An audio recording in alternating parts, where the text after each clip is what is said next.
This episode is brought to you by Momentous. Momentous offers high-quality supplements and products across a broad spectrum of categories, including sports performance, sleep, cognitive health, hormone support, and more. I've been testing their products for months now, and I have a few that I use constantly. One of the things I love about Momentous is that they offer many single ingredient and third-party tested formulations. I'll come back to the latter part of that a little bit later. Personally, I've been using Momentous Mag-threonate, L-theanine, and apigenin, all of which have helped me to improve the onset, quality, and duration of my sleep. Now, the Momentous Sleep Pack conveniently delivers single servings of all three of these ingredients. I've also been using Momentous Creatine, which doesn't just help for physical performance, but also for cognitive performance. In fact, I've been taking it daily, typically before podcast recording, as there are various studies and reviews and meta-analyses pointing to improvements in short-term memory and performance under stress. So those are some of the products that I've been using very consistently. And to give you an idea, I'm packing right now for an international trip. I tend to be very minimalist, and I'm taking these with me nonetheless. Now back to the bigger picture. Olympians, Tour de France winners, the U.S. military, and more than 175 college and professional sports teams rely on Momentous and their products. Momentous also partners with some of the best minds in human performance to bring world-class products to market, including a few you will recognize from this podcast, like Dr. Andrew Huberman and Dr. Kelly Starrett. They also work with Dr. Stacy Sims, who assists Momentous in developing products specifically for women. Their products contain high-quality ingredients that are third-party tested, which in this case means Informed Sport and or NSF certified, so you can trust that what is on the label is in the bottle and nothing else. And trust me, as someone who knows the sports nutrition and supplement world very well, that is a differentiator that you want in anything that you consume in this entire sector. So, good news. For my non-US listeners, more good news, not to worry. Momentous ships internationally, so you have the same access that I do. So check it out. Visit livemomentous.com/Tim and use code Tim at checkout for 20% off. That's livemomentous, livemomentous.com/Tim and code Tim for 20% off. This episode is brought to you by Sundays for Dogs, ultra high quality dog food without the prep or mess. I want to give my pooch Molly the best of everything. This is especially true when it comes to the ingredient quality of her food. I've tried tons of different options, but most healthy dog foods are an expensive frozen mess. I've tried them. It's a disaster. They're a pain in the ass to thaw and serve, and the prep work eats up time I'd rather spend hiking with Molly, let alone the cleanup. So there's a lot that goes into it, and I was looking for other options. Sundays for Dogs solves my problem with air-dried, high-quality dog food I can store and pour right from my pantry, no mess at all. The magic behind Sundays for Dogs is in their proprietary air drying method. To lock in nutrients, they gently dry the meat low and slow. And unlike other brands, which are filled with hyper-processed grains and synthetic vitamins and so on, Sundays for Dogs only uses all-natural poultry and USDA-grade beef. Meat makes up 90% of their recipes. The other 10% are fruits and veggies, ingredients you'd find at the farmer's market, not at a pharmacy. Sundays for Dogs, and I've worked out a special deal just for you, my dear listeners. Get 35% off of your first order of Sundays for Dogs by going to Sundays, that's plural, sundaysfordogs.com/Tim, or by using code Tim at checkout. That's sundaysfordogs.com/Tim, or by using code Tim, T-I-M, at checkout. One more time, that's sundaysfordogs.com/Tim or code Tim at checkout. Upgrade your pup to Sundays for Dogs and feel great about the food you feed your best friend. Optimal minimal. At this altitude, I can run flat out for a half mile before my hands start shaking. Can I answer your personal question? Now would seem an appropriate time. What if I did the opposite? I'm a cybernetic organism, living tissue over a metal endoskeleton. Tim Ferriss Show. Hello, boys and girls, lemurs and squirrels. This is Tim Ferriss, and welcome to another episode of The Tim Ferriss Show. This is one I've been looking forward to for a very long time. Now, going meta, very briefly, for those who have not listened to the show, this is a show about deconstructing world-class performers across many different disciplines to tease out the habits, routines, frameworks, etc., that you can borrow and apply to your own lives. And sometimes you find gems in the most unusual of places.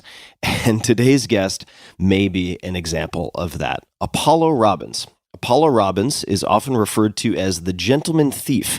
He first made national news when he pickpocketed the Secret Service while entertaining a former U.S. president. And we will get into that story. Forbes has called Robbins, quote, an artful manipulator of awareness, end quote, and Wired has written that, quote, he could steal the wallet of a man who knew he was going to have his pocket picked, end quote. And that is an understatement, a vast understatement. And if you want to get an idea of what that looks like, you can also check out the video that we took for this podcast on my YouTube channel at youtube.com/Tim Ferriss. So listen to the audio, but definitely also check out some of the visuals. Robbins' entertainment credentials include the Warner Brothers film Focus with Will Smith and Margot Robbie, along with appearances in Brooklyn Nine-Nine and the TNT series Leverage. He was a producer and co-host for National Geographic's Brain Games, which was nominated for an Emmy for Outstanding Informational Series. Robbins applied his expertise in magic and misdirection beyond entertainment, pulling back the curtain to show how the principles behind these illusions can enhance strategic thinking and decision-making. And we get into how much of what he has cultivated can transfer to other areas. And that really, at its core, is what this podcast is about. It's to train you to see those hidden threads or those through lines. His contributions to attention and perception research have been published in Scientific American Mind and Nature Reviews Neuroscience. He has delivered lectures at Harvard Kennedy School, MIT Sloan School of Management, and the Society of Neuroscience. He has been profiled by The New Yorker, which is an amazing profile, and featured in The New York Times, The Atlantic, National Geographic, and The Wall Street Journal, among others. Robbins' TED Talk, The Art of Misdirection, is ranked in the 20 most watched TED Talks of all time and has been hailed by the TED editors as a revelation in the flaws of human perception. You can find all things Apollo Robbins at apollorobbins.com, and you can find him on Twitter at Apollo Robbins. Without further ado, please enjoy a most enjoyable, most entertaining, most educational conversation with the one and only Apollo Robbins. Apollo. Yes, sir. So nice to have you here. It is a pleasure. And this has been in the works for me, at least in my own head, since I want to say 2018, 2019. Wow. And then this pesky thing that we now call COVID came along and disrupted all sorts of plans. But finally, here we are. So thank you for making the trip. And I'm glad that you are here in person. So we may get a chance to stand up. It's nice that it's in person versus virtual. There's so many more possibilities. So many more possibilities. Well, let's start. So people might assume that right out of the gate, maybe as a fetus, but certainly once you entered the world, you had the dexterity of a demigod and were basically fated to become someone famous for how they use their hands. Is that the case? No, quite the opposite. I think almost as opposite as it could be on that. This is a story I've been told, that once upon a time, my father, who was legally blind, had decided to become a minister, went to seminary in Enid, Oklahoma, and was walking down the streets from seminary, but he had moved into this kind of rough neighborhood, was trying to witness, and these two teenagers decided to try to steal from him. He didn't know what they were up to, but then when they realized he was blind, they decided not to hustle him, but instead they tried to guide him to where the bus was and encourage him to go to another area. And he invited them to his church, invited them to have food on a Wednesday night. And they came and they did. They found food and they brought their mom one time. And then their mom met him and they got married. And that's supposedly how my parents met. Wow. Okay. So your parents meet. One thing leads to another.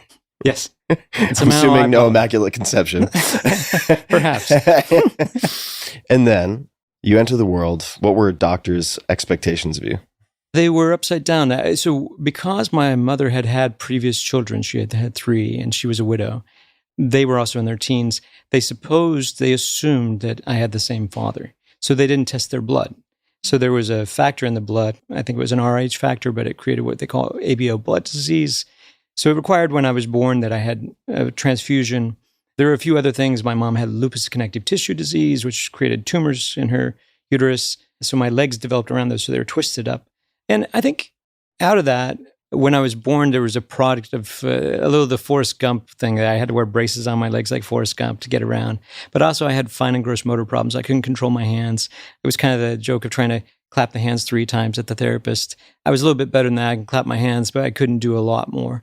I had to, when I learned to write, have a large diameter pencil that was through a rubber ball. And I had to learn to write that with both hands up until about the 2nd grade. So I had a lot of therapy, which I think that idea of persistent learning through overcoming an obstacle like that has helped me be resilient with acquiring a lot of skills over my lifetime. Could you say more about your father? So was he blind for your entire life? Did that have some onset? And how did that shape who he was? And of course, the implicit question is, how did that affect you? But let's start with a simpler version of the question.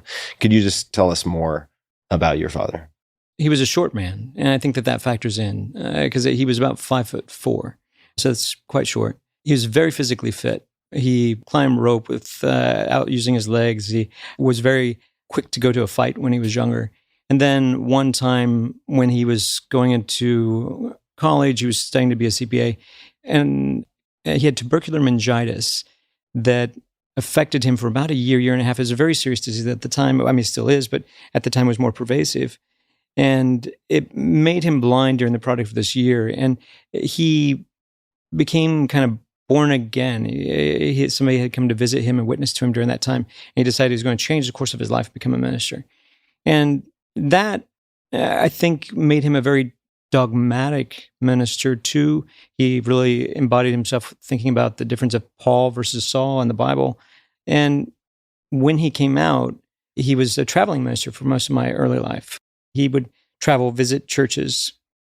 And some of the things, I think one of the creative parts that I really took from him was that he would travel to a church not knowing what his presentation was going to be, but he would find an animal along the way, a turtle crossing the road, and that became his presentation. He would sit it in front of the pulpit, and everybody would circle around him and he'd talk about the turtle as an analogy or a metaphor. And he was able to connect these ideas. And meanwhile, I would sit in the back with my little braces and usually a pen and paper and try to draw everything that was going on. Art was a big thing for me, and it had been for him before he had lost his sight. So I think those influences factor in later to some of the other things. But I think one of the bigger takeaways wasn't the blind spots he had through vision, although it did help that when we would walk around, I would try to be his eyes for him. There was this tug of war that he didn't want anybody to know that he was really blind. He didn't often emphasize that. He would often walk with a confidence level that was ill-suited to his eyesight. And to his shin's chagrin, because he would run full force into a park bench and come tumbling over it. But he created this ministry that was inside of government-subsidized housing, what people think as the hood. And he would get beat up in front of me by gangs sometimes, or not necessarily gangs, but just small groups. I guess you'd call gangs. Where was this again? Can you remind me? Well, now it's branded as a TV show, The Ozarks. Okay. but the city was Springfield, Missouri. And he would go into those neighborhoods. He would set up his ministry inside of a laundromat, and he would draw the kids in with a story. He'd bring Kool-Aid and cookies every Sunday. He did that for 20 years. And they would come in and he would tell them these stories. It meant a lot to him. He was non-denominational, but he was very dogmatic about his specific interpretation of Scripture, which to me, myself, jumping ahead, I'm agnostic. I'm not an atheist, but I'm not subscribed to any religion. But it was such an interesting learning lesson. I think about the difference between most people would judge somebody by their perceptual blind spots of not being able to see. But sometimes it's worse, the stories that we tell ourselves and how that limits our perception. We'll definitely come back to this. Okay. Right? Like perception, story, perception shaping story, shaping perception. I want to talk a lot more about this. But since it's something you just mentioned, the agnosticism, did you start off religious and then at some point along the way become agnostic? Was it a response to perhaps your father's dogmatism? How did you get to self-identifying in that way? Yeah, I started off as religious, which I think is the same thing. People start off as extremely patriotic to their certain country where they're born, or where you grow up in a family where they're very religious, so it would be under that flag as well. And my father had me study a lot of different types of scriptures, from Jehovah's Witness to the Mormons, because he wanted to be able to debate those for a lot of different topics. The book of Hebrew, he wanted me to study King James for its specific interpretation. I had to debate in debate groups for evolution and creationism. So I was on teams that did that. I was in a Bible quiz team where I would buzz these buzzers and quote scriptures, and I went to the world championships in that and placed in the world championship. So it's all these things as a young kid that I was deeply entrenched in that world. And there was just poking at this thing that this certainty is what flagged me, just the absoluteness of my father's answer. And it was in juxtaposition with what was happening on the other side of my family. So my mother, and this shifts to the other side, it was a dichotomy between the two, because she had been a widow and she had raised these 3 kids that her husband had died very early. And 2 of them had picked up this beyond a hobby of how they were making money on the other side of the law, from stealing things, running small hustles. They never called it pickpocketing, but they would steal from people at the zoo when they were leaning over to watch things, animals being fed. They would cut their pockets or steal their bags at sporting events through bleachers, mostly opportunistic. But later it evolved. When in the military, when he came out, he started working, again, like the series Ozark. I feel like that route that was in Ozark is probably what my brothers are associated with it, but with some type of trafficking group. Drug trafficking. Yeah, drug trafficking up through that pipeline. One of my brothers also did smuggling for firearms, so moving those in and out. So it became very intense, and I was exposed to some of that at the same time that I was growing up with my father as a devout minister. So it was really, I think, a fascinating juxtaposition between those two worlds, that seeing deception in that true sense of the word of what we often think it to be, but yet also he was okay with my brothers as people. He didn't know that that's what they did, but I got to see both sides of that. And they did other things publicly. They were truck drivers or other things, and exceptional people in many ways, but it taught me to see the gray. I think back to your other question now became, when I started to go to church, I'd sneak out of the back of the church when the services transitioned, and I'd sneak off to another church and say, well, if the Assemblies of God believe that tongues is the first physical initial sign of baptism in the Holy Spirit, then what do the Baptists believe? And then I'd go see their tenets. And then as I bounced around, I noticed that there were just lots of little slices of different views or perspectives, which to me has continued to follow me through my life. Of anytime somebody claims a truth, is maybe we need more perspectives on this. When does Ben Stone enter the picture? Wow, that's a great name. And how old are you? How dark do you want to get? You I can know? take it light or dark or gray. You pick, dealer's choice. And we've gone dark on this podcast before, so we can go there. Once upon a time, I had a pursuit to become a syndicated cartoon artist. And I was about 12, 13, 14, and going through that. And I was pretty confident that I could pull it off. I wanted to be the youngest one. There was a guy who was imitating Gary Larson's single panel cartoons. And I had 6 months of character sheets. I was going to send them out to get syndicated. And my parents didn't understand what this was or what this weird thing I was doing. They just knew I liked to draw and do cartoons. But I think it's important to understand the energy of what that was. And then there was a fight. And parents have fights with their kids, with their teens. It's just, mine was a little bit more intense. My father thought I was possessed, so they tried to evoke a demon out of me. Because of the cartooning? Not because of the cartooning, but because of some argument that we had. The argument, I say this is proximity to my large case of 6 months of cartoons. My parents, some variation of a waterboarding process occurred, and the water poured over on all my art. And that's the dark side, that it destroyed all the art. And when you had that much work invested in it, it's a reset. How do you start over? What do you do? And for me as a kid, that was what I pictured as my escape. The cartooning was going to be your escape plan. Mm-hmm. Yeah, from that world. And I was down in our basement. I was going through some boxes, and I found this little magic gadget. It was a piece of plastic, looked like a thumb, and I was very curious about what that was. And somebody said, it's a magic trick. And I said, well, how did that end up in our stuff? So I call a magic shop that was downtown, and there's this guy picked up the phone, and he was probably 70-something at the time. His name was Ben Stone. So a long way around to answer your question. And Ben Stone, I said, so I've got this plastic thumb. I don't know what it is. I said, do I act like my finger's cut off? What do I do? And I'm like 14. I'm very precocious. I'm borderline at this choice in my life. Like, I'm shoplifting. I'm running away from home for 2 weeks at a time, living out in the woods sometimes. So I'm kind of at a transition place of which way I choose as my path in life. Yeah, that's a vulnerable place where you could have inflection points. Absolutely. or vectors in a lot of different directions. And I had lots of ingredients to go a certain way. Later, as I met people in my life, I resonated with them because of that, because I had that fork to make a decision. So Ben had a big impact at that decision. And that's why I wanted to give you the context for it. For sure. Yeah. Yeah, I appreciate that. And so what happens then? You're like, I have this fake thumb. What do? Ben says, come to the magic shop, downtown Springfield. It was about 12 miles from where my house was. So I rode a bike. I went with a friend. He didn't show me anything about the fake thumb, but he used it as a trap. He made this coin move around. You're kind of guy. Yeah, which is great. Yeah, it's exactly what should have happened to me. And he moved the sleight of hand with the coin. He made it jump around, disappear, jump through his clothing, jump through his body. I was fascinated because I was thinking, if this old guy can do this, I could probably pull this off myself. Then he pulled out a deck of cards called the Svengali deck, and he did a bunch of tricks with that. He said, so here's a choice, kind of like a red pill, blue pill. This deck of cards, you can walk out of here, and for $5, you'll be able to do 50 tricks without even practicing. Or here's this big book, and it's going to take a lot of study, and maybe in 4 or 5 years, you'll be able to do sleight of hand with almost anything. It's your choice. And it was his way of vetting at that point, I think. And I didn't have money either way. That wasn't the plan. So I went back, rode my bike back to my house, and I sold some stuff at a pawn shop, came back the next day and bought that book. And for the first year, I just spent my time by myself studying the coin magic by myself. So I want to pause because we're going to pick up on this particular thread, but I want to rewind, I think, just a few years, because you're around 14, 15 at this point. Yeah. So I think this takes place a bit earlier. You mentioned your father and the animals that then become the parable or part of the sermon. Yeah.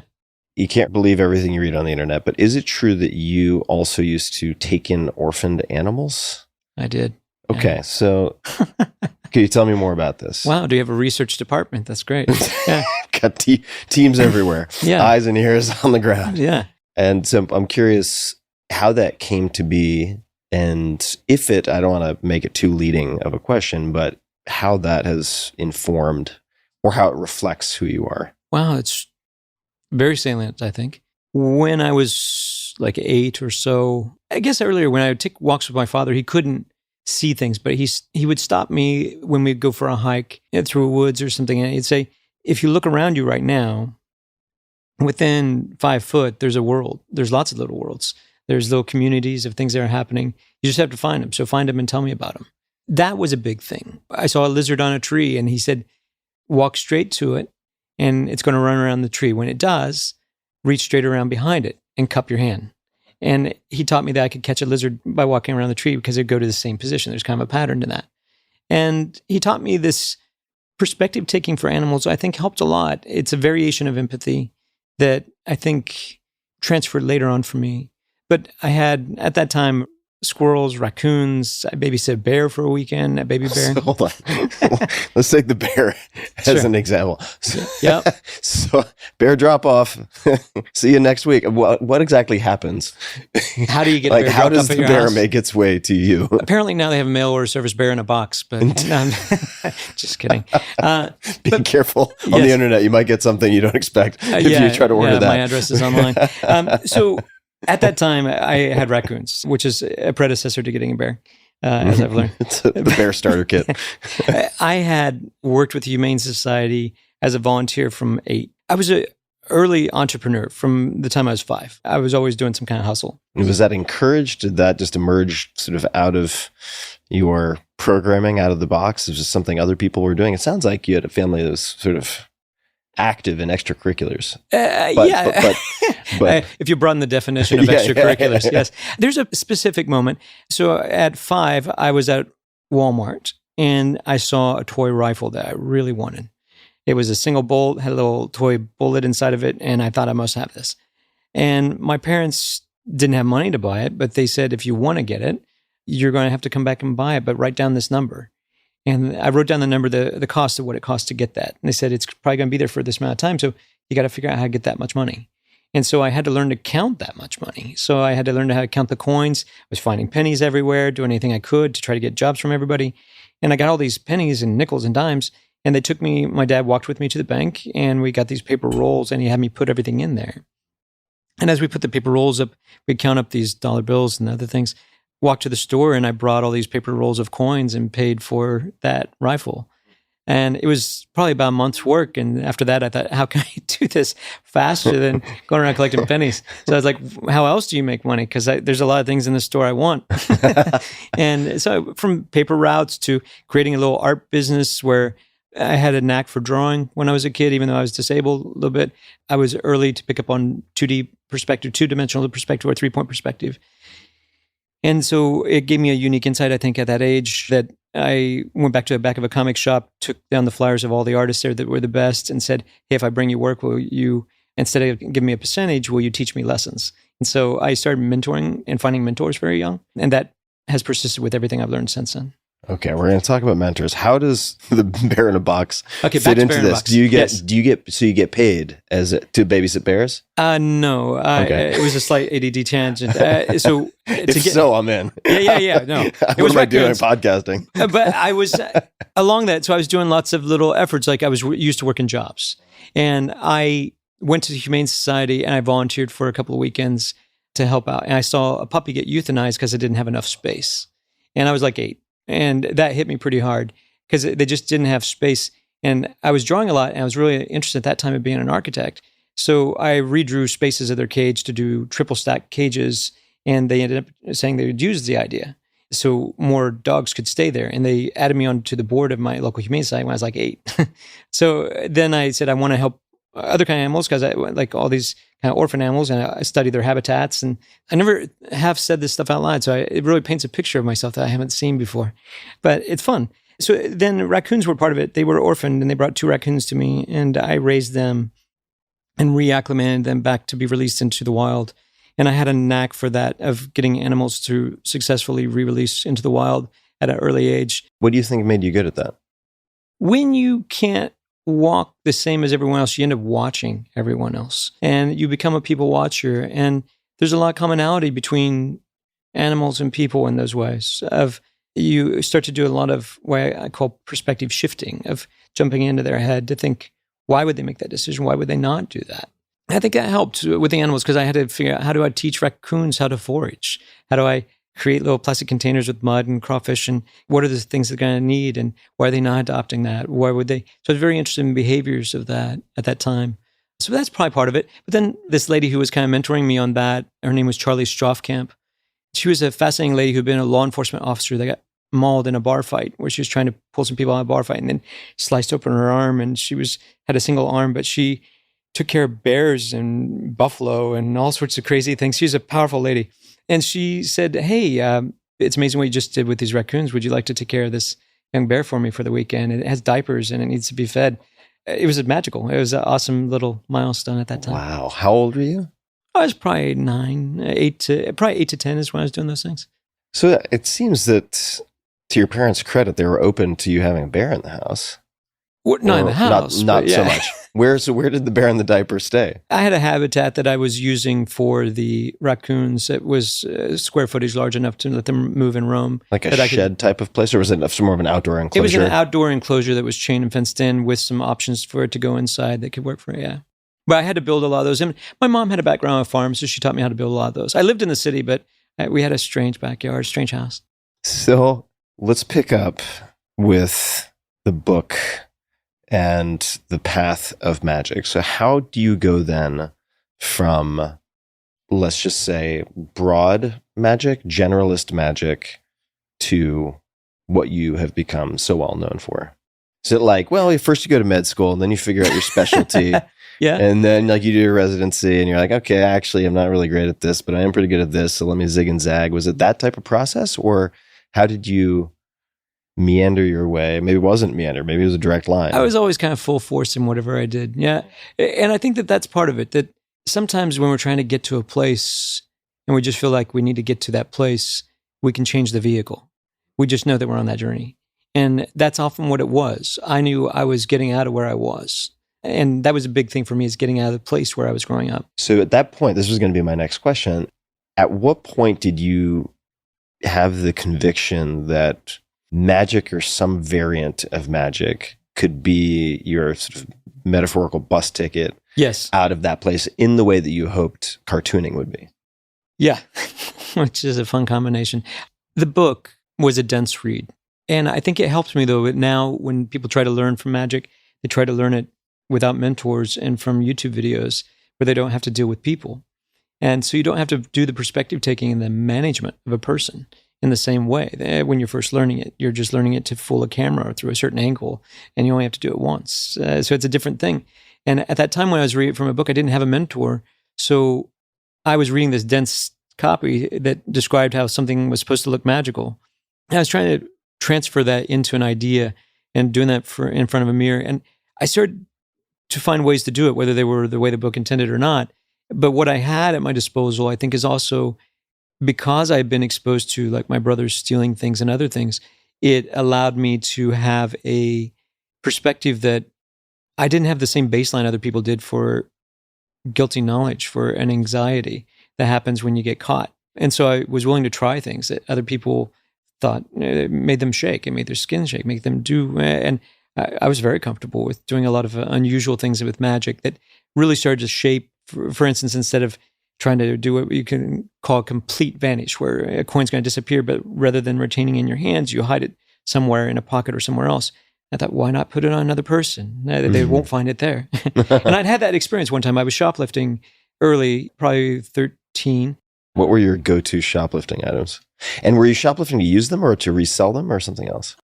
There was a group, you call them hobos back in the day, but there was a group of people that lived out behind some of the grocery stores, and they knew sometimes when I run away from home, I'd go stay with them, and sometimes they would need food or they would need other things or cigarettes or other things like that. And one time when I went in, I had stole some cigarettes. I didn't smoke, but I'd stole some cigarettes, and the guy kind of recognized me, and he came up to talk to me. This is the kid who never buys anything. Well, he recognized me from, I think, my family. I live close by, okay. And he came up to talk to me. And I didn't want to be found with him. And I think he saw me do something, so he went to check me. It was an interesting thing, just by instinct. I didn't put them on any kind of pocket on me. I had left them underneath my arm, facing out the back. So as he's checking my pockets, I reach around behind my back with my right hand. I remove the cigarettes from there, and I load them in his apron that was on him. So he definitely wasn't going to look there. And I left, and I got away, but later he's going to find the cigarettes in his apron. But I think that influenced my style of magic too, because very quickly I would take traditional magic effects and things that would be called like a impossible location, where something disappears from myself and appears somewhere else. So, well, why doesn't it appear on someone else? What else can I do with that? So I started developing a lot of that too.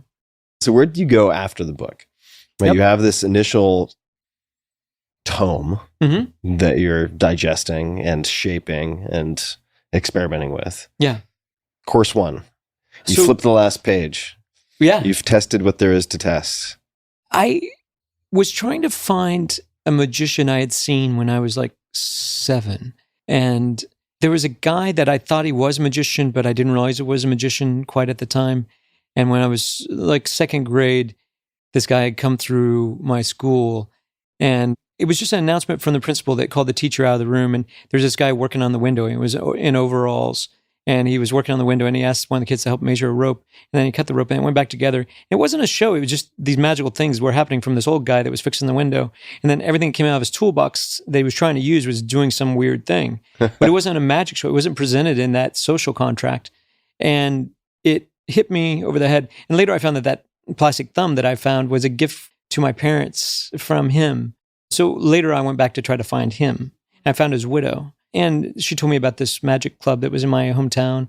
And when I showed up, they said, "Oh, you're new to magic." And then I started doing some things. And they said, "Why can you do that?" There's 2 things I could do. I could manipulate coins, make them appear, disappear, small objects like that. And I could do what's called equivoke, an influence of a series of choices that I had learned early on when I was 8 from some book, but I had used it over the years. And I could do that, which is a category of mentalism that is jazz-based. And did you say jazz? Yeah, my whole style is jazz-based, which is, okay. And that's an important thing. Yeah, please say more. All yeah. right. So in equivoke, just so I understand what that means, I'm trying to dissect the etymology, but I'm going to get stuck in the weeds there. Yep. You are, in very subtle ways, directing someone's choice, even though they think they have free will in selection. Yeah. You give the illusion of agency. I see. Yeah, you're allowing them to play a game of darts, but you're painting the bullseye on the wall after the dart has landed. I see. And yet they don't realize that. They feel with conviction that that was all choices that they made, that they navigated to. And that takes a fluidity of thought. There's little feedback loops that you kind of blend in the segues and people don't notice those, and the way you use your words. And so the way that, please Yeah. correct me if this is a lazy or inaccurate description, but for people who don't know the term mentalism, one way that could manifest is someone demonstrating mind reading or something along those lines. What is the right way to think of mentalism? I think there's a variety of ways, but if you think about card magic, when you see a magician pick a card, where did that come from? It came from, at one point, some card mechanics or card sharps that cheated at cards. Some of that filtered across and made it into the entertainment world. And there's this other category of a lot of those from thieves and things factored into magic. There's an interesting genealogy there, I think. But mentalism came from psychics and mediums. And that category was this impersonation that I have some type of exceptional ability to read minds, influence, predict the future, talk to the dead, whatever it might be. The different label is that as a camp, mentalists usually will not claim that they have real powers. They'll say that they're doing it under the flag of entertainment, versus psychics and mediums who often use the same tools will sometimes convey that they have those God-given powers. Yeah. Got it. Okay. So you could do the coin manipulation. Yes. And you also had some mentalism game, and they were like, wait a second, you just said you were new to all this, so how are you able to do these things? And you gave the specific example of the Equivoke. Yeah. And then what happened? I told them I'd read these books and I'd learned it on my own, and they were surprised by that. And they said, well... That must have felt good. Yeah, it was nice. And I also learned early there that even though I learned some things wrong by their interpretation, it had created a new thing. And they said, well, that wasn't what they meant. I was like, oh, that's great. So what did they mean? And now, is that what you mean by jazz influenced? Like, if you make a mistake, do it twice and then it's jazz? Or... No, it's a different thing. So if you think of a lot of performance magic, it is very sheet music based, very classical. It's very structured. There's a lot of geometry and the sight lines and the calculations of that. There's very precise scripting of what's going on. My style has always been very jazz-based, to a fault in many ways, but that I would feel constricted by any script. So for me, as soon as I had an idea, my landscape was to try it with an audience immediately before I'd even tested it out. Pick up a turtle, walk in front of that audience, figure it out. Jump off the cliff and build a play on the way down. But yes, the turtle is a great metaphor for that. But it was, the first time I did a show with my wife, and initially we had a separate tangent to go down, but we were walking to go on stage, and there was a certain skill set we had learned with each other. And she said, but what's the structure for the show? I said, I don't know. I haven't met the audience yet. And I didn't. And she was like, oh. Which is this collision of two different mindsets, which she's changed me for the better. But at that time, I didn't want to start until I met the audience. It's like, let's create this together. Because I thought there was a value in creating. And to me, early on in magic, that's what I was trying to do too. Because all the books said I had to do this in phase 1, then phase 2, then phase 3. It's like, I get that. And that's useful for some things. But also, I want the organic feeling that this person feels like they're having this experience and it's not happening to anybody else. This only happened in this moment.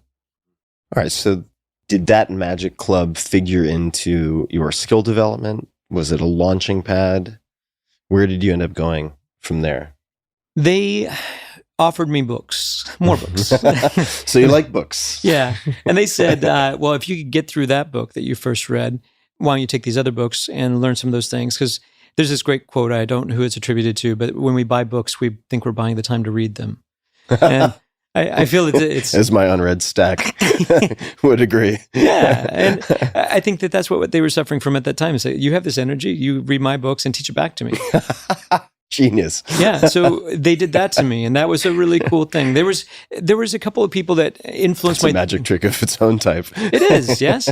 But Ben was a mentor. He wasn't with the club, but Ben did some things. He did one thing. There was a magician I really admired who helped me on the business side named Mark Sparks, who was a traveling performer who was brilliant. And I'd seen him make a coin fly up from one hand to another, and anything I could try to excuse or sleight of hand didn't make sense of why that could happen. And other books I'd read, it didn't make sense of why that could happen. So I went back to Ben Stone in that shop called Mysteries Magic Shop.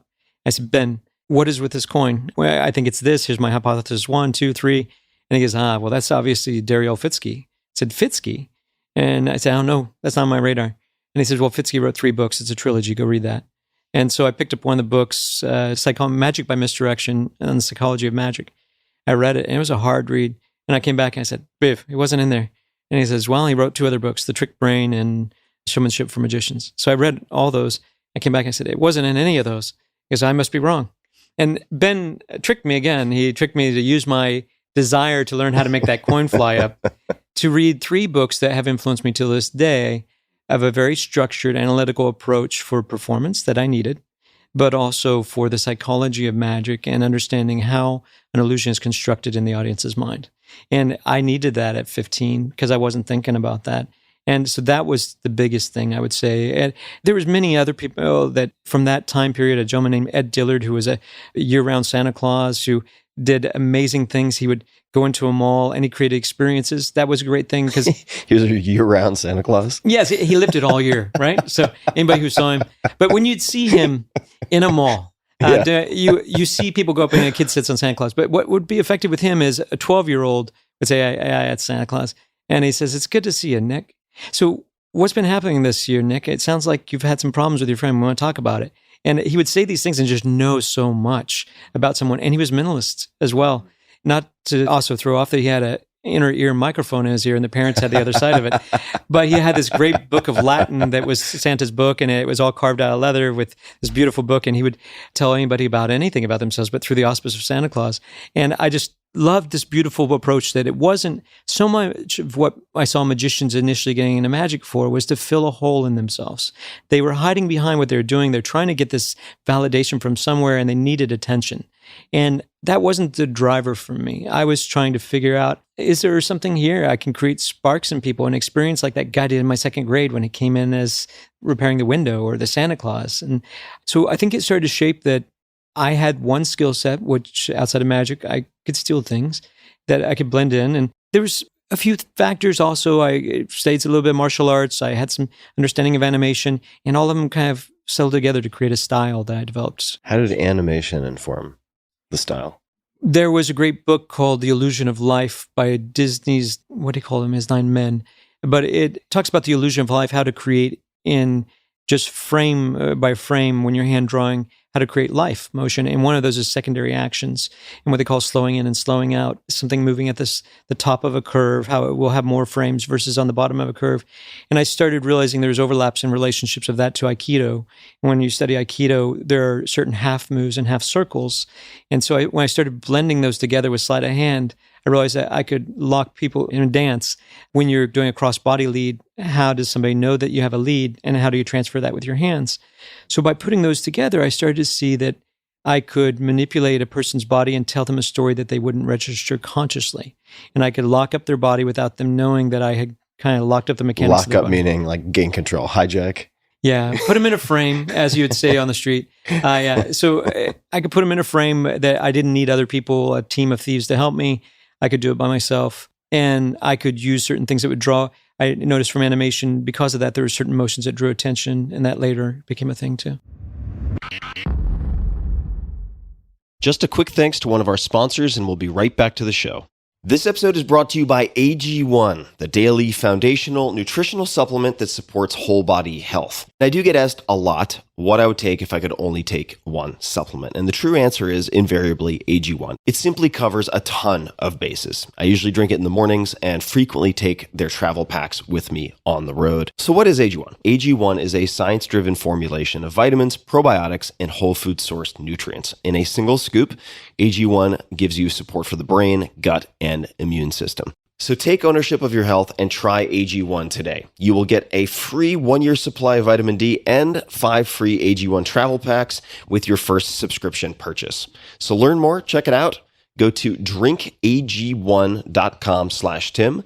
That's drinkag1, the number 1, drinkag1.com/Tim.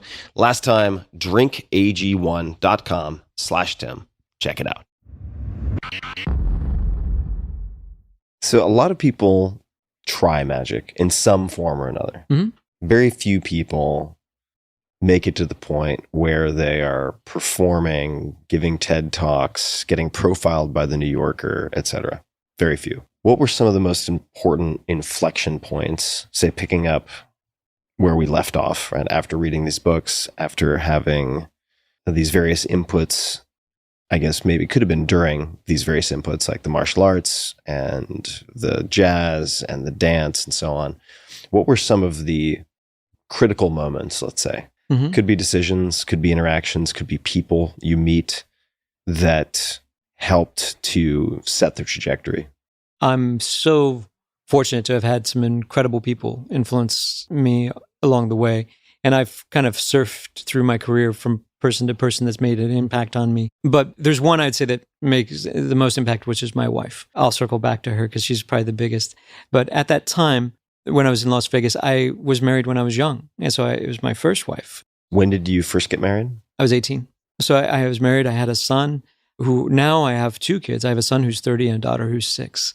So fascinating, 2 different worlds. But at that time, I had to provide for my family. So it amped up that entrepreneurship that I think made it a very serious thing that I had to find out if I'm going to do this. And I was in a juxtaposition between 2 worlds. I had given up art because of this incident with my father. But in school and high school, I had some teachers recognize that I shouldn't, and they pushed me toward design and illustration and computer graphics. And I had 2 careers that I could do simultaneously, the design aspect of that, and then moonlighting with the magic style and comedy clubs and things. So I was doing both those in high school, but then I was transitioning into doing that full time by the time both of those simultaneously as I graduated high school. And there was a gentleman who was a touring magician from Las Vegas, came through town and he saw me performing. And he said, you should go to Vegas. And I said, yeah, that's what everybody says. And he says, come visit me. I said, I've never flown on a plane before. I don't even know what it's like outside of like Missouri. And he says, come. And I flew to Vegas to visit this guy. His name was Daryl Martinez. They call him the magician's magician. He picked me up at the airport. He drove me straight downtown into a gambling spot. And he was a gambler. He showed me that world. And he said, Vegas has everything to offer, but it will give you nothing, which was perfect for me because I love working for it. And I formed a model real quick. I looked at all the magicians that were around me and I recognized that they blew me away. They had exceptional skills, things I didn't know were possible, but they didn't have everything. They either had high skill, which I put underneath the talent. They had low business sense maybe, or their ambition to take that effort to the next place. And the combination of those were atrophied in different areas. And I felt like even if I don't have the same skill level, I can bring some of that back or find other angles. And so I decided to move out to Las Vegas and to try to go after that. And then I'm jumping through a timeline real quick, but I was initially working at doing a couple of design jobs. And my second one was for a series of slot machine designing the animation sequences for slot machines and doing all the illustrations for that. And I was doing freelance artwork for a hypnotist named Justin Trans. And I was designing all this stuff. And he said, why are you here? He says, for a couple of years, you've been in this little place and you're doing freelance artwork for me. He said, but your performing capability, he says, you could do something else. I said, what's a good reason? Give me one good reason. He says, wouldn't it be an amazing story sometime later in your life if people said, why did you quit your job as an artist and become a magician or performer full time? And it was because a hypnotist told you during a lunch break. I thought that was a great idea. So I went back into my job and I gave my notice that day. Wow. And that was a Friday. What a gift. Well, it depends on how, I mean, I know you're sitting here, so I'm not sure what the intervening experiences looked like, but it seems like a gift. That was a big point because that was a jumping point, right? And it had a context in that I was a senior designer at that time in the company I was working for. And the reason why I didn't say their name, they had let off a large production team that supported the graphics I did. I'd hand my designs to them. They would port them across to bigger things. They'd let them go. But they found a way to get around their contract. So they outsourced them to another company and then let that company fire them. Okay, so they wouldn't know any severance or they would dodge something. They dodged all their severance. And that That's made lame. Yeah. Yeah. And that made an impact on me. So they had just given me a bonus. They'd just given me a raise. That was the context at that time that he said that, well, why are you here? And it wasn't about the money for me. And it was that moment of, yeah, what would happen if I did this thing? I don't know how, but let me just clean the slate on this thing and see what happens. And coincidences, I still believe, happen. And that weekend, a friend of mine said, hey, I'm going on tour for a couple of weeks. And there's a show called Caesar's Magical Empire. And I was wondering if you could come fill in for me for those 2 weeks, starting on Tuesday. I said, perfect timing. Sounds great. I'll give that a shot. What did you have ready at that point? Like filling in, does that mean you have a 30-minute set, a 15-minute set? I'm not sure if set's the right term. 60 minutes, because I think of comedians working on stand-up material, and to get a polished hour, I mean, could take Yeah, years for some folks, absolutely. right? Yeah. So what did you have when this opportunity falls from the sky? Hey, could you fill in within the next week? I've been doing it professionally at the same time. So even back in my hometown, I had contracts with, I did restaurants, I did nightclubs. I had 15 different contracts per week. So you had things you knew had already workshopped. Yeah. You knew that you could string them together. Yeah. And I knew I could make an impact. And the big skill I had that was unique when I came to Vegas, I decided, let's just drop the other stuff and just focus on the stealing. Because at that point, there was one other guy who was really good, two other guys that were in that space. One of them had passed away. He was a friend and he worked at that place. And so it was a good angle for me to explore further and in more depth. Differentiate yourself. Yeah, to different as a brand. I'll give you just to paint a picture of it's a fascinating thing. My first show I ever did in Las Vegas, separate from Caesars, was just a corporate event for a large corporation. And it was a red carpet event. They had limousines pulling in. It was very different for a Missouri boy when I first moved out there. And these agents, they said, so, all right, go steal things from people, I guess. And they gave me $100 poker chips to give to people as gifts. I went up to this guy and the agent was watching. And the first time I tried to steal... When you say agent, this is someone who works at the casino? These are agents that hire for entertainment in Las see. Vegas. And they were watching and they were trying to vet if I was a good fit. And the first guy... Okay, this is like your audition gig in a sense. Kind of, yeah, if they're going to hire me back again. And so I walk up to somebody that was important. They brought this big VIP up to me right away. And as I go to steal his watch band was very worn out and it snapped in two pieces while I was stealing it. I could feel my ears turning red. And I just was running through the gamut. Do I give this back to him? Which is more important? Because I got a lot of pressure at that moment. So I was performing with him and another gentleman. And then I said, oh, and here's your watch. And he's shocked that I have his watch.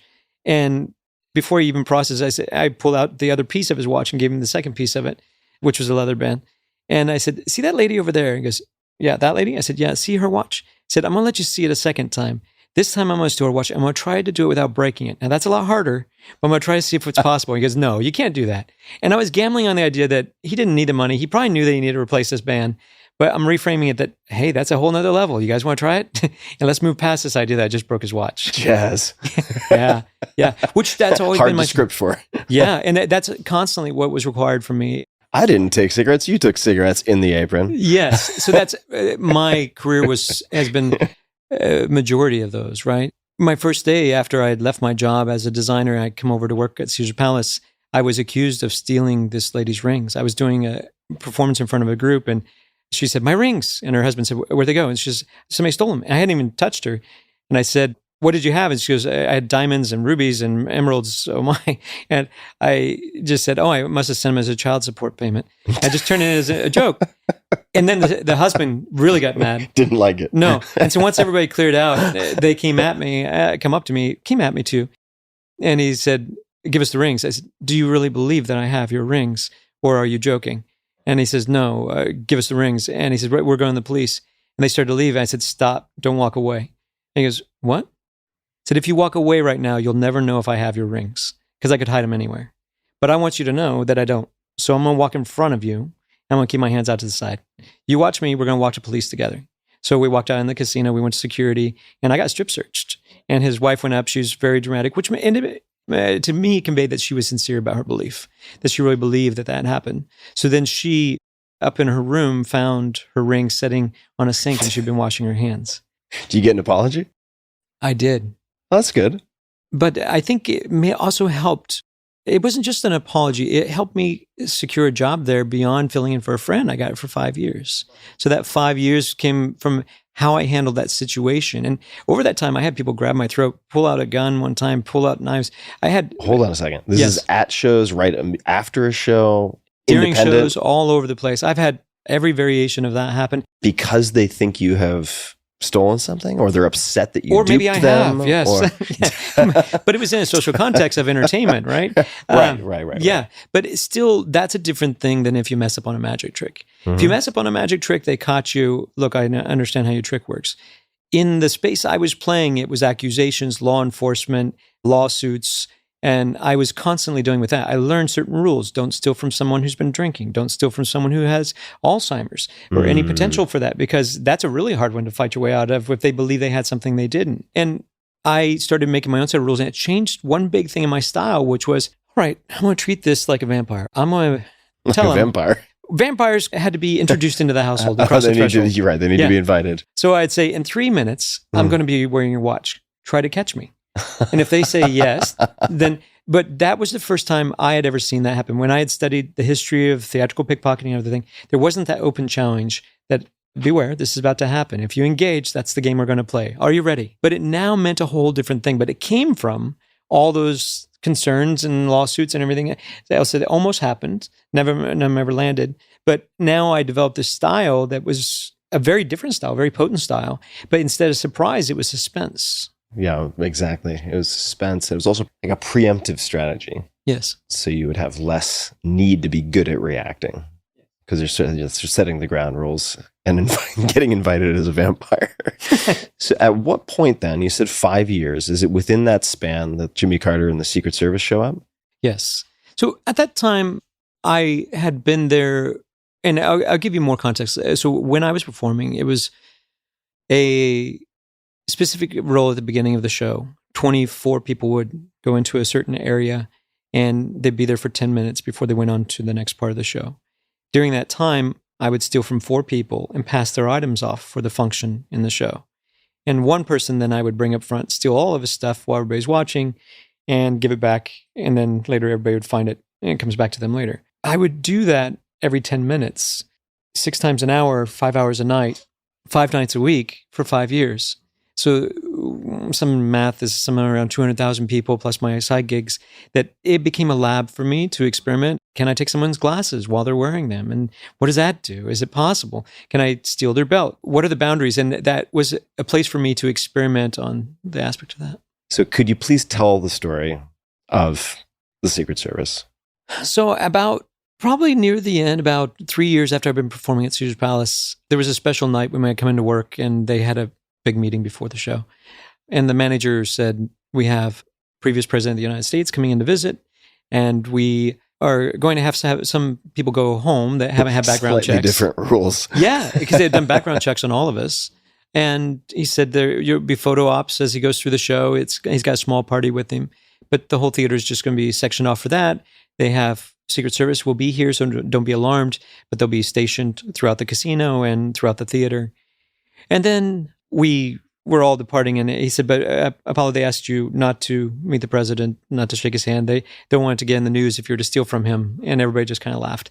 And I went back to him and said, well, that's not fair. I'd like a picture with the president. And it was Jimmy Carter at that time. Not that I was in the era of Jimmy Carter. He was an ex-president at that time. He was on a book tour. And he said, but, they didn't say anything about the Secret Service. I said, what does that mean? Because they didn't say that you couldn't steal from the Secret Service. You didn't hear this from me. Yeah. But do you think you could? And I'm so happy they posited that then versus now, because I'm in my 20s. I probably wouldn't do those things now in the same way. I mean, I still steal from Secret Service today, but it's a different context. Wait a minute. Yeah. All right, we'll come back to that. There you go. Get back to that. All those Secret Service bar mitzvahs that you go to. Yeah, it's a thing. Okay. All right. So why else move to Washington, D.C.? Yes. Okay. You wouldn't do it exactly the same way. And then what unfolds? So you get this side chat, which is like, I get a side chat. Technically, they didn't say you couldn't do something with the Secret Service. And then what? He brings in the head of security for Caesar's Palace. They talk to me about certain provisions and warnings. Don't take any of their firearms. Don't touch them. That would still be considered a felony. If they do take you to the ground, it's on your own. You're on your own for this. We have plausible deniability. We disavow all knowledge. Yes. And that this could be rather serious, which I thought was a really interesting challenge. And I moved into that. I was approaching the show, and as I was moving through, I saw 2 of them were stationed at a certain point, and I went up and started to hit those guys. And when I say hit, it was the way I approached them that got in their space, and I stole several of their items. So there are 2 Secret Service agents, I guess is the right term.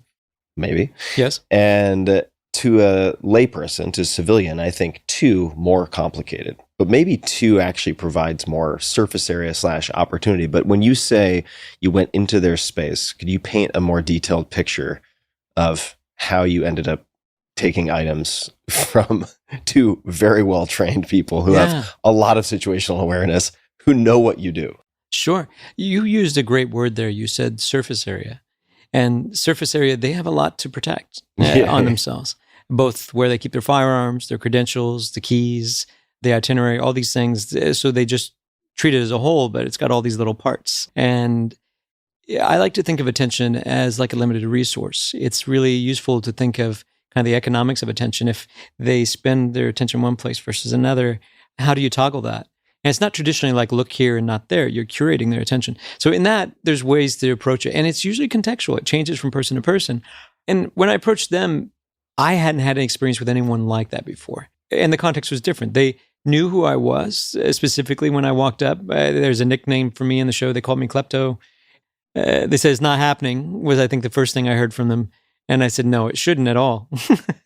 I said, yet, I think is the word you're looking for, right? So I kind of pushed at that boundaries of their confidence level because I was coming in pretty confident. One of them stepped back as I approached. And there's a way that I approach that gains access to someone's space. If you think of someone's personal space as a bubble, their proprioception of how you get into their awareness of their space is kind of shaped like an egg, and it's larger up front, it's narrow on the sides, and it's shallow on the back. And you can break eye contact with someone to sneak underneath that as you move through. I can show you more of that later. But as you gain access, there's a way of approaching from the side that can often help. So when I started to saddle up next to one of the gentlemen to show him something, he stepped back, and they have a term for it called maintaining occupied space. And it also indicated to me with a slight brush that in my world, I have to know a lot of being able to determine what's inside people's pockets and the printing of a jacket, what it means, being able to make pretty good estimates of what a good target is inside of the outline of a pocket. So as soon as he stepped back on the left, it indicated to me that he might have a firearm on that side versus on his right side. So it was probably underneath in a holster underneath his jacket. So I just acknowledged that. I put that on the surface. I said, you're very well trained. I said, it's going to be much harder to do anything with you. I said, you've been doing this for a while? And he says, yes, I've been doing this for a while. And I said, okay, so I'm going to have to do it to you, sir. And so I leaned into the next guy, and the next guy's like, that's not happening. And he was very serious.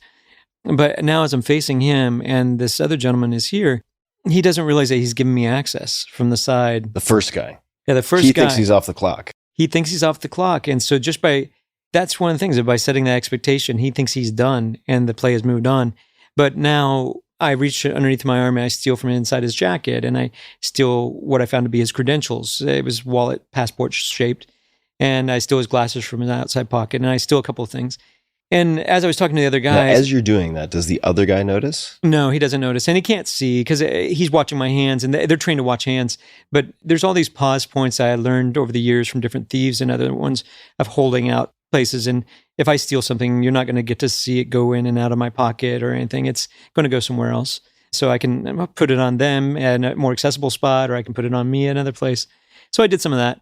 But at the end of that, with the two guys, I said, I didn't get anything except for this. I don't really know what it is. And I pull out this paper that was kind of tri-folded. And as I'm opening it up, I see what it is. It's now the itinerary where they're taking Carter to. And I said, I can't really read it with these glasses on. He realizes that I'm wearing his glasses that were in his pocket. And he goes, hey, and he takes my glasses and he looks at the paper and he says, hey, and he snatches it away. I said, I really don't think you should read that without the proper ID. And then he reaches in his pocket and he realizes that he doesn't have the credentials. And the other guy's laughing very hard at him. I'm sure. And he said, I'm not going to be the only one. Ooh, Dad's not going to be happy with that. When he finds out. Yes. And so he says, you're going to do this to the other guys. So he got on his mic and he starts telling me to go to other teams. Yeah. So I now have an advocate and to approach the other teams because this guy's sending me because he didn't want to be the only one. But that's kind of what I was mentioned about the jazz. I mean, I didn't know. I've never stolen with somebody with presidential itinerary and credentials and glasses in that combo before. But I have to kind of ad lib with what I find and how I give it back. And it is a unique thing that he knows is the only time I'd done that is with him until I did it to the other guys. So what was the significance, if any, of that whole evening to you or your career? Maybe it was indirect in the sense that it increased your confidence, that enabled you to do X, Y, and Z. But if there was significance, what was the significance? I think legend is too strong of a word. But there are things. Nothing travels like a good story. It does. It gives people a story to tell.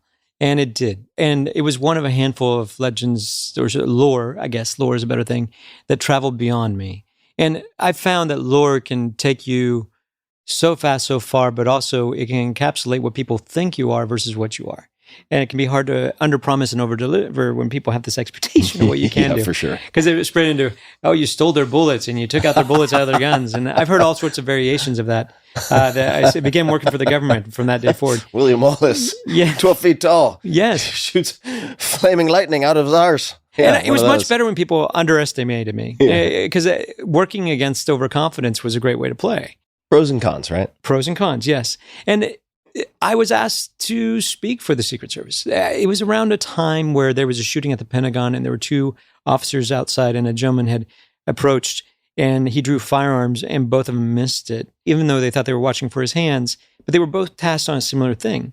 And there's an interesting thing in psychology called inattentional blindness. Dan Simons and his Chris Chabris was his partner. They did a book called Invisible Gorilla where you watch a basketball being passed and a gorilla Incredible video. Yeah. And I like to refer to that as task blindness. I think it's a more approachable term. But when someone is tasked, they often miss other things. And at that time, I was asked to come speak to the Secret Service afterwards. So I was like, I'm not being arrested. I guess this is a good thing. But now I'm traveling to D.C. and I'm going to talk to the Secret Service. And I was asked about that, about task blindness and attentional blindness. And this overlapped into two fascinating neuroscientists that I met, Stephen Macknick and Susana Martinez Conde. And they had been studying magic and visual illusions, but they were also very interested in cognitive illusions. And in that space, they wanted to see what could be done with attention. And they approached me and said, can we do an experiment? Do you have any ideas? And at first it was like a little session where they had different magicians that were legends, Penn and Teller, specifically Teller, talking about theories. And they were saying, is there anything there to pull research out of? And I posited that I think we only have two sight lines. And this circles back to my early days with animation. And I said, I've noticed when I'm stealing that if I move in a straight line, that there's a transition point from A to B, that when something is no longer at A that people expect to be there, they bounce back. Their attention bounces back like a rubber band to B.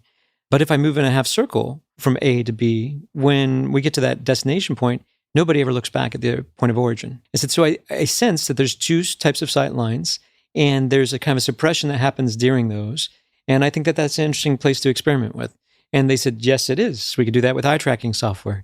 And we did. And it turned out to be right. And that was the change. That was the flip of a switch, because then it was part of a paper that they published in Nature Journal.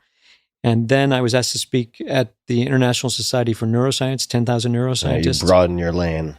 It did. Or you gained more lanes. Yeah, and when it realized that it wasn't just me stealing, but that same concept of psychotic versus smooth pursuit eye movements and their impact on different things started to branch out in other areas. And then I was asked to speak on attention and the current models of attention at MIT and Harvard and other ones. It all changed right there. How did you connect with the scientists? Just so I can connect the lore. Yep. Mm-hmm. The stealing bullets, right? Yep. From midair with the Secret Service to connecting on the scientific side. How was that connection made? Teller from Penn Oh, and that Teller. was Teller. It was Okay. Teller. Teller said he was approached about this. And at that time, him and I had become pretty good friends and we spent a lot of time together. Penn was also a friend. Teller was interested in like the research side of it on the backside. And he asked me to come join at that effort. Got it. Okay. I want to pick up a couple of micro gingerbread topics that I've let alone, that I've committed to myself I would return to. So the first is, in terms of making the coin levitate into the other hand, did you ever figure that out? I did. Okay. And don't know. A lot of blood, sweat, and calluses, but yes. Okay, I think that gives me the answer that I'm looking for, because we have a mutual friend, Simon Cornell. Yes. And I don't want to speak out of school, so I'm not going to Yeah. get into the how of it, I suppose. But I've seen him do this, and Yes. just rest assured, it is so much harder It than is. people think. It is. It's something that your body wasn't trained to do. You've never had a use for that. Yeah. And to train it to be able to do that, to make something animate, is a combination of unusual muscles that people wouldn't usually use. Yeah, it is so much harder than people can possibly imagine, which makes me think of, speaking of Teller, a presentation that he gave, I think it was at the entertainment gathering. And he said, I'm going to show you a video. And I think there was a balloon involved or a ball. Yes. And he shows the magic trick, let's call it, the performance on video. He says, all right, now I'm going to explain how I did it. Yes. And he explains it, and then he shows it again. And he says, now, are you more or less impressed? I'm paraphrasing here tremendously. But it was a love story, right? Yeah, it turns into a love story with an effect. That's why I thought was the greater lesson of those, him showing it and exposing it was this beautiful piece of him coming and spending time with this effect and giving part of his life to it. The second thing I wanted to ask about, you have thousands, tens of thousands of repetitions because you're doing 4 people every, 20 minutes, 10 minutes? 10 minutes. Multiple times an hour, over and over and over again. So you're getting a lot of reps. What do you do when it doesn't work? What's your recovery, or how do you handle that? Because I can't imagine, as you're experimenting, you must push the envelope. And I imagine, with any skill, it's not going to be 100% hit rate. Yeah. So what do you do? Even at, let's say, for instance, the Magic Castle, it's like you see how people recover when things don't work out exactly as planned. Absolutely. And for me, that's part of the art. It's fascinating. So what do you do in those circumstances? I think there's a subtext to what you're asking that is unique to the way that the context in which I steal. I have a different social contract with my audience than a thief does on the street. So because I can talk to someone, I get different access to their body. I can justify what I'm doing. It functions more like sparring in martial arts, that if they start to pick up on a thing, there's a feedback loop that I can see. And the cost of them fixating on that catch comes at the cost of them losing something else. So as soon as they start to detect one thing. Right. If they cover their head, you go to the body. Yeah. And once they catch that one thing, they might find themselves 3 pounds lighter in other places because they've lost all these other things. Okay. So it changes the definition of fail. Is fail getting caught stealing a watch or a belt or glasses? I was pretty good at rolling with that and improvising with those things and realizing that if they started to catch that, I could turn it into another situation. And I would load strange things on people. Like I loaded a bag of oregano on a grandma. And I said, "What's this from, grandma?" Hold on. This is actually the perfect place Yes. for me to just read an excerpt from a profile of you. Sure.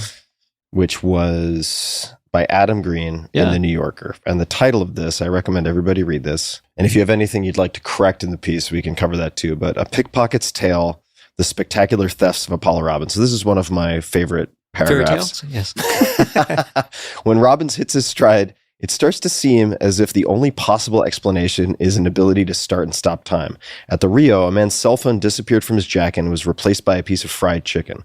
The cigarettes from a pack in one man's breast pocket materialized loose in the side pocket of another. A woman's engagement ring vanished and reappeared attached to a key ring in her husband's pants. A man's driver's license disappeared from his wallet and turned up inside a sealed bag of M&Ms in his wife's purse. Okay, so hard for me to even make any sense of half of that, but you're loading things on people is where you were. I take things off, I switch them, I alter them. You're creating for yourself options. Yes. Also, right? It's not like you have one trick you're executing, and if you flub it, trick is done. Yeah. That's why I meet this sheet music versus jazz. They don't know where I'm going, so we can always change the path. In fact, when I used to work in situations where I would just walk around with a group, which I miss because I don't really get to do that. I'm mostly a keynote speaker now, but I used to do a lot of corporate type of events where I would move through a crowd and I would walk up to the guys and say, "So guys, you know why I'm here, right? I'm supposed to steal everything you have." And so I'd just say that up front. It stops most conversations. And I said, "You got anything on you?" And you just see them check. They would just bump their wallets or that thing. And I'm just clocking. It's like, okay, so I got the keys here. You know exactly. Yeah, so I'm making a mental map, and now I'm about to move into the circle. They telegraphed all of their possessions. Yeah, it's because they don't believe it's true. They just were having a conversation. And I'm now making that effect. It's like, okay, that seems to be a room key here. That's over here. This is what here. And as I move through them in real pickpocketing, they call it fanning. Small movements with my elbow or my hand can give me an idea of what things are in a breast pocket or other things. It's like a shark and taking little nibbling bites, feeling things out. Yes, and just taking inventory, you could say. Yeah.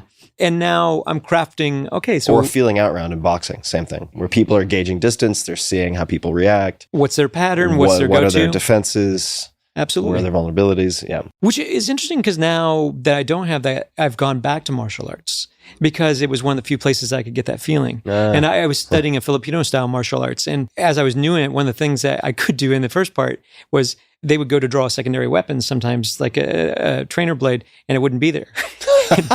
Can't do that trick a lot, but it's a great trick when they go to draw and then it's not there. They're very surprised. And now I'm sure they're very surprised.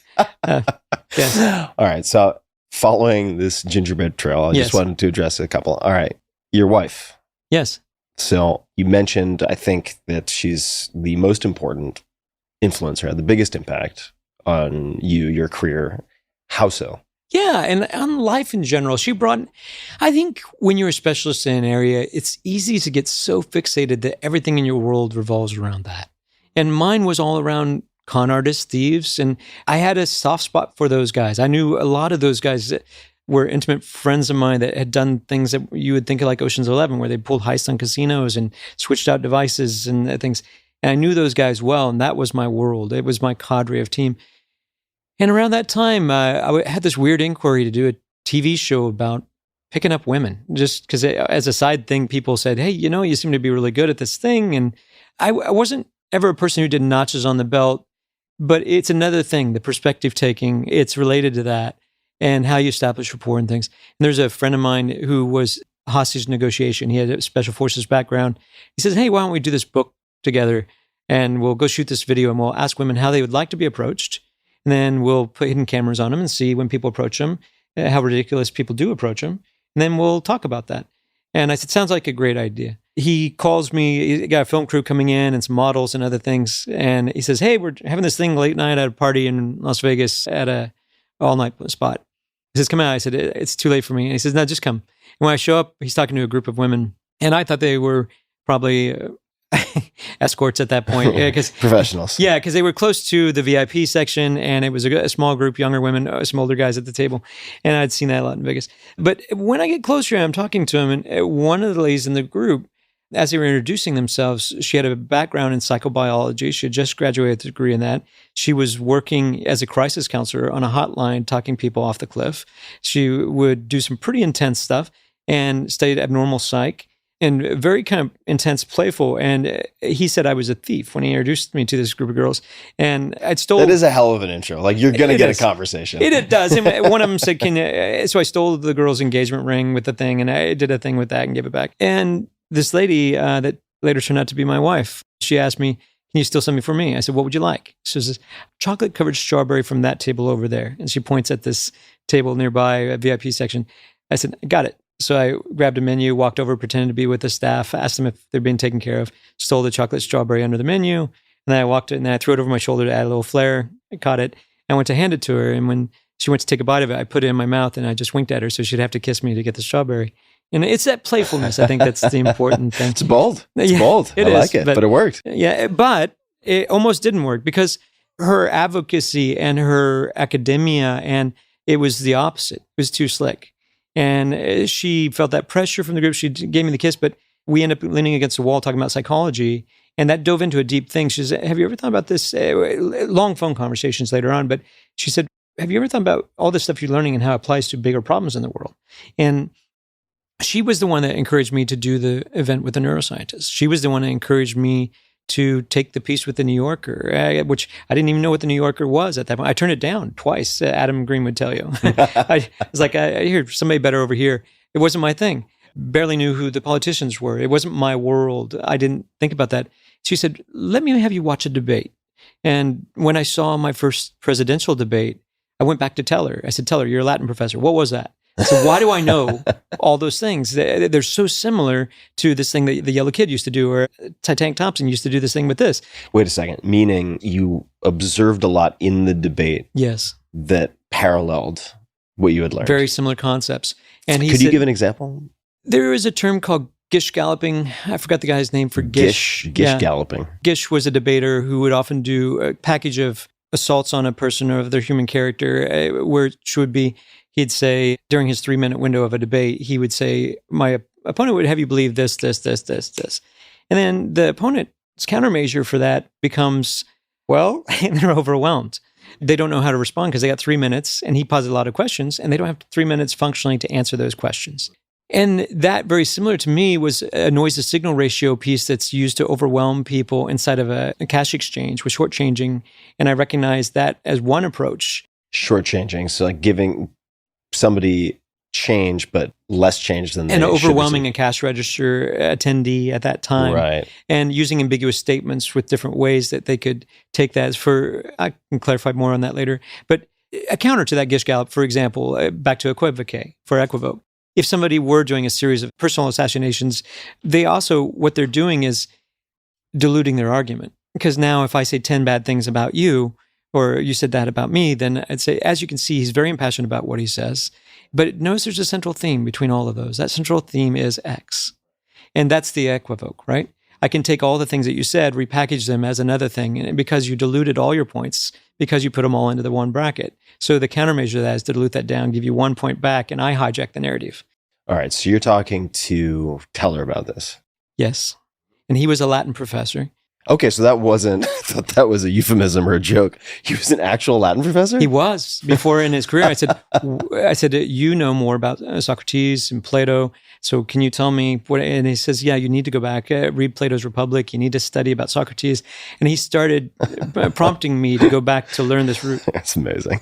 Yeah. Back to the classics. Back to the classics. So from the chocolate strawberry in the mouth to broader applications in psychology, or at least harnessing psychology, recognizing maybe the common threads across multiple domains that you'd already been exposed to and had polished in your craft, to presidential debate, to then reading Plato and Aristotle.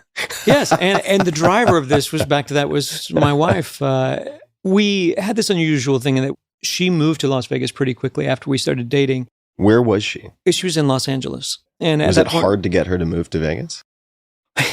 It was a negotiation.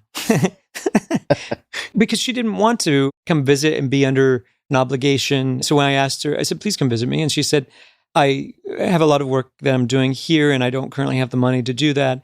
And I said, I understand. Can I ask, when you write, what is your per page fee? And she said, my per page fee is usually about this amount. I said, so if I asked you to help me write this bio and some other portions for me, I would actually be getting a discount by paying for your airplane versus paying for the writer's fee. And she said, yeah, I guess so. And I said, all right, so come help me write my bio and I'll buy you a plane ticket. But it's that play that when she came out, she helped me have a different direction that I wasn't solely focused on entertainment. And she also, just because of her counseling background, she really broke apart a lot of my early childhood. And she had these complexities too. She had moved from Vietnam and she had grown up. Her father was incredible. He would wear police uniforms and help people smuggle things in and out of the country while she was growing up. So she had these really interesting kind of engagements with deception too that she was trying to manifest through psychology. And at that time, I was consulting for a mentalist named Darren Brown in the UK, doing some things for him. So she was fascinated by that with her training in psychology. She said, well, that's not exactly what that is. And then at that time, I had this group of thieves around me that were professional criminals. And she kind of became a den mom to all of them. They would come, if the FBI was watching or the NSA watching our house, they would have seen all these guys come in and out. And she was the den mom of all that. She really helped take us all for a turn. Wow. Okay. So this is off the map. This has nothing to do with the questions that I've written down, but I'm curious. When you're describing, for instance, the semicircle A to B versus the linear A to B, it makes me think of sports and exercise science and how the practitioners, the people on the field, the top coaches, the top athletes, are always a few years ahead of the literature and the science and so on, which is not to denigrate the science. It just takes a while. People need to write grants typically. They need to really pick and choose their shots. Yeah. And a lot of what's experimented with in the field doesn't work, and that's okay as long as a few things really work. And I'm curious if, given that you have this broader awareness and you've had these interactions with neuroscientists and so on, if there are any beliefs you have based on your experience as a practitioner around attention or perception that has not yet made its way into the scientific circles. Absolutely. But you'd be willing to say, you know what? I can't say it with 100% certainty, but I would bet that A, B, or C. I think in order to validate their research, they have to go after the low-hanging fruit, which is a single variable. Real life has context and multivariable. And so when you go out in the wild, the reason why it's sports, or between Kahneman and Gary Klein, they did a lot of research on first responders to smoke jumpers and other things. The context of an expertise is hard to boil down in a lab. Super hard. Also really hard for replication with animals and say animal learning, chimpanzees. Project NIM, for people who are interested, highlights this. Very hard. And the society aspect of that, for example, and the replication of that tend to show the same darkness of an ideal society. And what does that mean to manufacture one? Yeah. In the space where I find fascinating, probably with current research, I'm really interested, I guess, like an armchair social psychologist, I really read a lot in that space that harkens back to my dad and my childhood, which is, I think that there's a really interesting place right now when people focus in politics on the left and the right, that there's a bigger problem with how people engage with uncertainty. That there needs to be a lot of work done on the study of the tolerance that people have for uncertainty. And we've had the pandemic, we've had craziness, we've had the economy. And I think it's really interesting if you look at that instead of left and right, if you look at that as north and south, that you have people from both sides that need an absolute answer when they're confronted with something unusual. And that need to fill in the gap, that need to have an absolute answer for something that they've seen happen versus a tolerance for uncertainty, I think could help inoculate people from some of the problems that they're running into. There's going to be a future where the arms race, I like people think of it as an arms race of technology, like when they think about AI, deepfakes, but it's an arms race of imaginations, and tends to be thieves will beat you to it. They'll be innovating in that space pretty quickly, and they are right now with deepfakes and other things. And it's useful to see how people are going to deal with having something that looks very real. You're now in this very interesting time that all the research historically for mankind with deception tends to be on spotting a lie, spotting something that's fake. And I think we're on a cusp where that's going to flip over and we're going to have to try to spot the truth. And what does that mean in a future? Yeah, where you got to spot the truth and how do you deal with that? And I think that's really, there needs to be a lot more research on how we develop comfort with uncertainty, how we authenticate, all those types of things. And there's books and literature that's starting to come out in that space. And that's definitely, I'm leaning into that too, because I feel like since my job is distorting perceptions and creating erroneous sense making, then I should really try to lend a helping hand if I can. So we may come back to that, but I want to first return to something that we discussed briefly, but didn't really flesh out. And that is, let's call it, for lack of a better term, your style. Yeah. Before we get to your style, what is the significance, if any, of that ring? This ring is made from a silver coin. And my magic used to be based around silver. And it's unusual. If you talk to a magician, professional magicians, so it's a very pretty ring. And for people who aren't watching the video, I've been watching you play with it and manipulate it and take it off and put it back on. And I would imagine, given what you do, that you might choose your adornments with some thought. All with a purpose. So that's why I ask. All right. Everything has a purpose. There's lots of things that can be done with this. Actually, when I pickpocketed Penn Jillette, I met him the first time, and he's a big guy. Yeah. 6'6" at least. Big guy. Yeah. And he had heard about, historically among magicians, pickpockets are a kind of fake. There's a lot of people that say, give me your wallet before the show, and then they steal it out. And I didn't have that background. I came from a different lane. And so he had heard from a friend that I could really steal. So he put me on the spot from a bunch of people. The first time I met him, he just walked up to me and he says, so you can steal stuff? And I said, yeah, sometimes I can. He says, then steal something from me. And he held out his arms. And I remember him wearing like a Tommy Bahama shirt and some shorts. And he had a Mont Blanc pen that was clipped inside of his shirt pocket. And he said, steal something from me now. I said, that's kind of like saying, be funny now. And he said, yeah. I said, let me tell you about something that happened to somebody one time. If I steal a watch from someone, it's 1 + 1. You say, oh, you're fast. You got my watch. I didn't notice. I said, but one time I was talking to a guy, and during the conversation, I stole his pen. I took the refill of his pen out, put his pen back together, put it back in place. And later I was asking him to sign something. And when he went to sign it, he couldn't. He realized he couldn't. He went to write it down. And he says, okay, yeah, but are you going to steal something from me? I said, can you draw a circle around this ring for me? And he pulled out his pen and go to it. And then he stops and he stares at me and he realizes he's the guy in the story. And he opened his pen and saw that the refill wasn't there. And he goes, fuck you. And I said, now, Penn, isn't that better than taking your wallet? And I threw his wallet on the table. Okay. That's amazing. Now, why is that made of a silver dollar?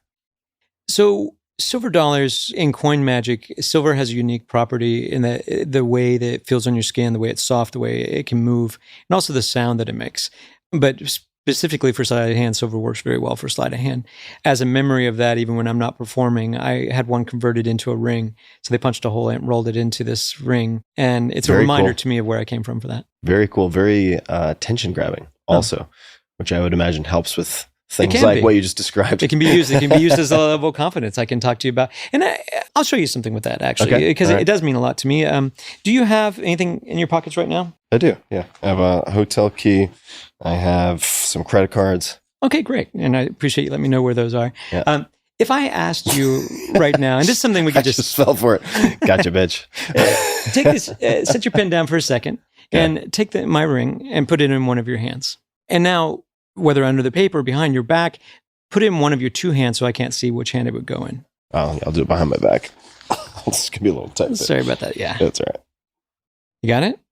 I got it. So you put it in one of your hands. Now, don't do the third option, which is putting it in your pocket. No, I'm not gonna do Okay, bring both your hands out. Now I'll try to guess which hand. It's right now, it's in your right hand, correct? it. It is in my right hand. Can I Yeah. see? Yeah. Okay, do that again. Okay. Okay? Let's bring it back out. Yeah.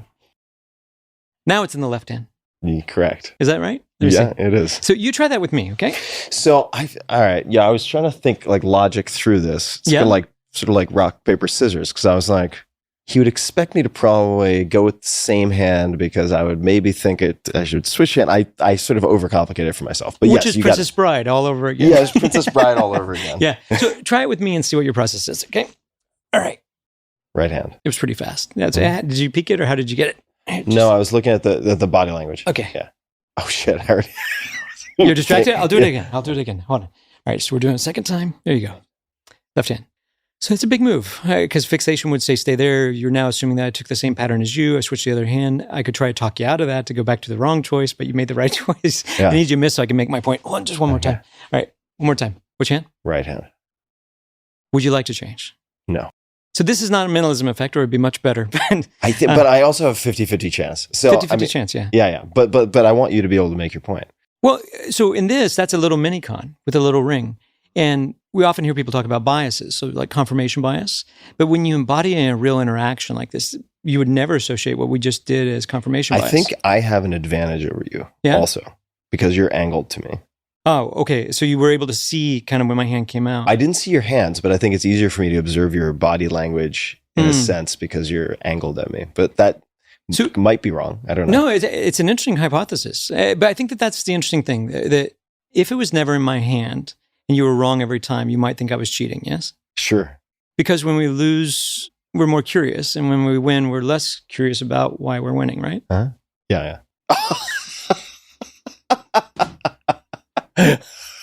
Okay.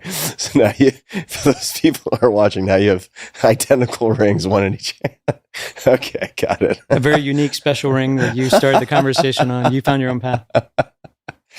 So in that's a little metaphor for a con, right? That one little ring, because that whole story that you jumped into, that little rabbit hole with asking about the ring, is a great baseline that now people assume there's one and there's that baseline piece. But to me, that is that greater question that when we're succeeding, we're often not curious why we're having success. And it's a very unusual thing for us to say, well, let me check out the other hand when you win, right? When you win, yeah. Yeah, but that's confirmation bias. And it's really 100%. helpful to know what that is. And it's very easy. You didn't jump into the hole like most people do. Most people will say, well, I played poker with my grandma since I was 4. I'm really good at reading people. And they walk away with this confidence. And that's the con aspect of that. But in this one, confidence. it is. Confidence, and so man. You see me playing low status with that, and I need you to miss in order for me to be able to do that. Yeah. But that kind of thing, everything is about helping people get to that. Yeah. All right. That was a great demo. And that actually ties into the question of, can you elaborate on what makes your style? How is it different from what people think of as magic? Maybe what they've seen growing up. I'll give you an experience one time where I had, let's just see kind of backstage. One time I was performing for a corporate event in Las Vegas, and it's similar to the one where I had the broken watch piece, but this is later in my career. And it was a new agent, and I was talking to her off to the side, and I met a couple of the people that were there, one of the ladies who ran the thing named Lisa, several other people. But then this other guy came up, well-dressed guy, and he said, so I heard you steal things, is that right? And I said, yeah, something like that. And he said, so steal something from me. I said, I'm sorry, what was your name? He says, Jamal. I said, Nice to meet you, Jamal. Before this, let's go back that I walked into this event thinking, I don't want to do anything I've done before exactly. There's some little components, and you'll hear some things coming back what I just talked about with Penn. But I knew that I could figure out how to put something inside of a bag of M&Ms and then reseal it in real time without anybody noticing. And I thought, what could I do with that? Let's just find out. Yeah.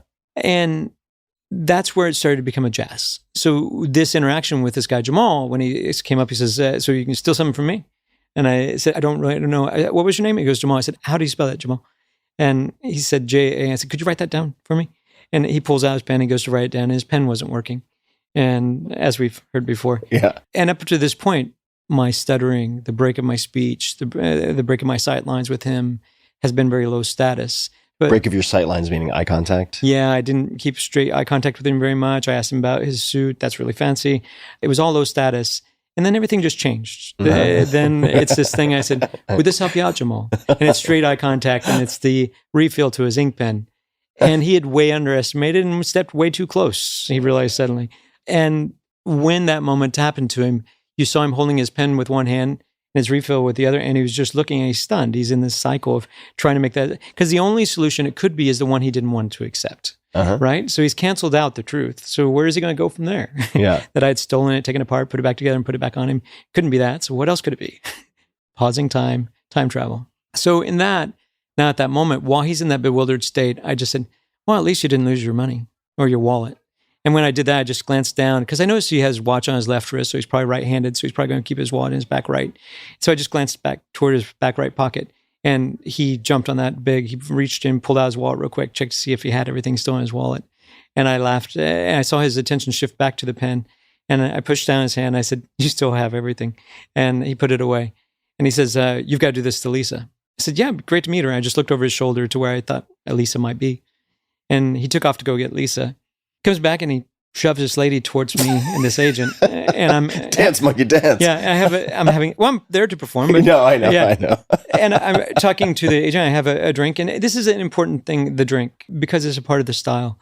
And it's not alcohol, it's just water. But it's that I don't need anything from him. I'm not being validated. And a lot of performers will try to spoon feed the audience, but it's letting them bring a thing to them, letting them have a reaction without you needing to feed back off of it, and letting people have this experience for themselves. And so when he pushed the lady up, I didn't quite look at her at first. I said, sorry, it's nice to meet you. I looked over and I said, what was your name? She goes, Lisa. And she hadn't quite come close to me at all. She said, what's happening? I said, sorry, Lisa, he wants me to steal something from you. She says, what? I said, do you like chocolate? She says, chocolate? I said, yes, there's some chocolate in your purse. She said, what? She opens her purse and she finds a bag of M&Ms in her purse. And he's reacting very strongly to this. And he's watching this third party, he thinks. And then she said, how did those get in my purse? And I said, the same way Jamal's driver's license got out of his wallet. Now he's jumped back into the equation. He rips his wallet out again, realizes his license is missing. And he goes, where in the fuck is my driver's license? And I said, it's in the chocolate. As I take a sip of my water, and I just walk away. So I let them piece it together themselves. She tears over the M&Ms, and she finds the license in her thing. Okay, so if we zoom out then. Yes. Amazing story. I mean, I would have to think 100%, maybe 99.999% of people listening have never experienced something like this. No.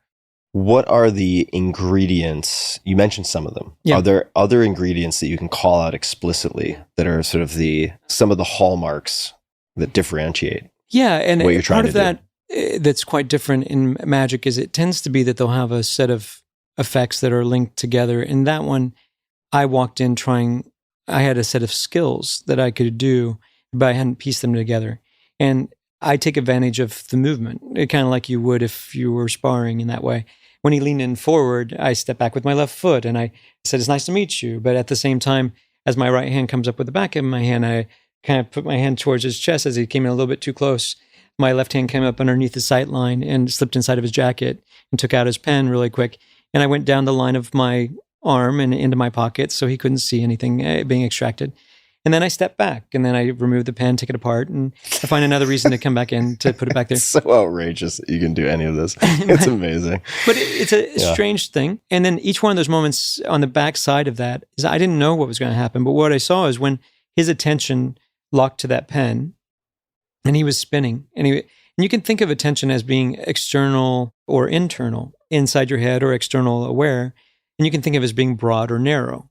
And on those axes, it's very useful of, do I want him to be broad external or do I want him to be internal narrow? And how do I flip somebody from one to those to the other? And I'm very attuned to doing that, of moving people between those 4 stages. And so that was a big part there, was to do that to him.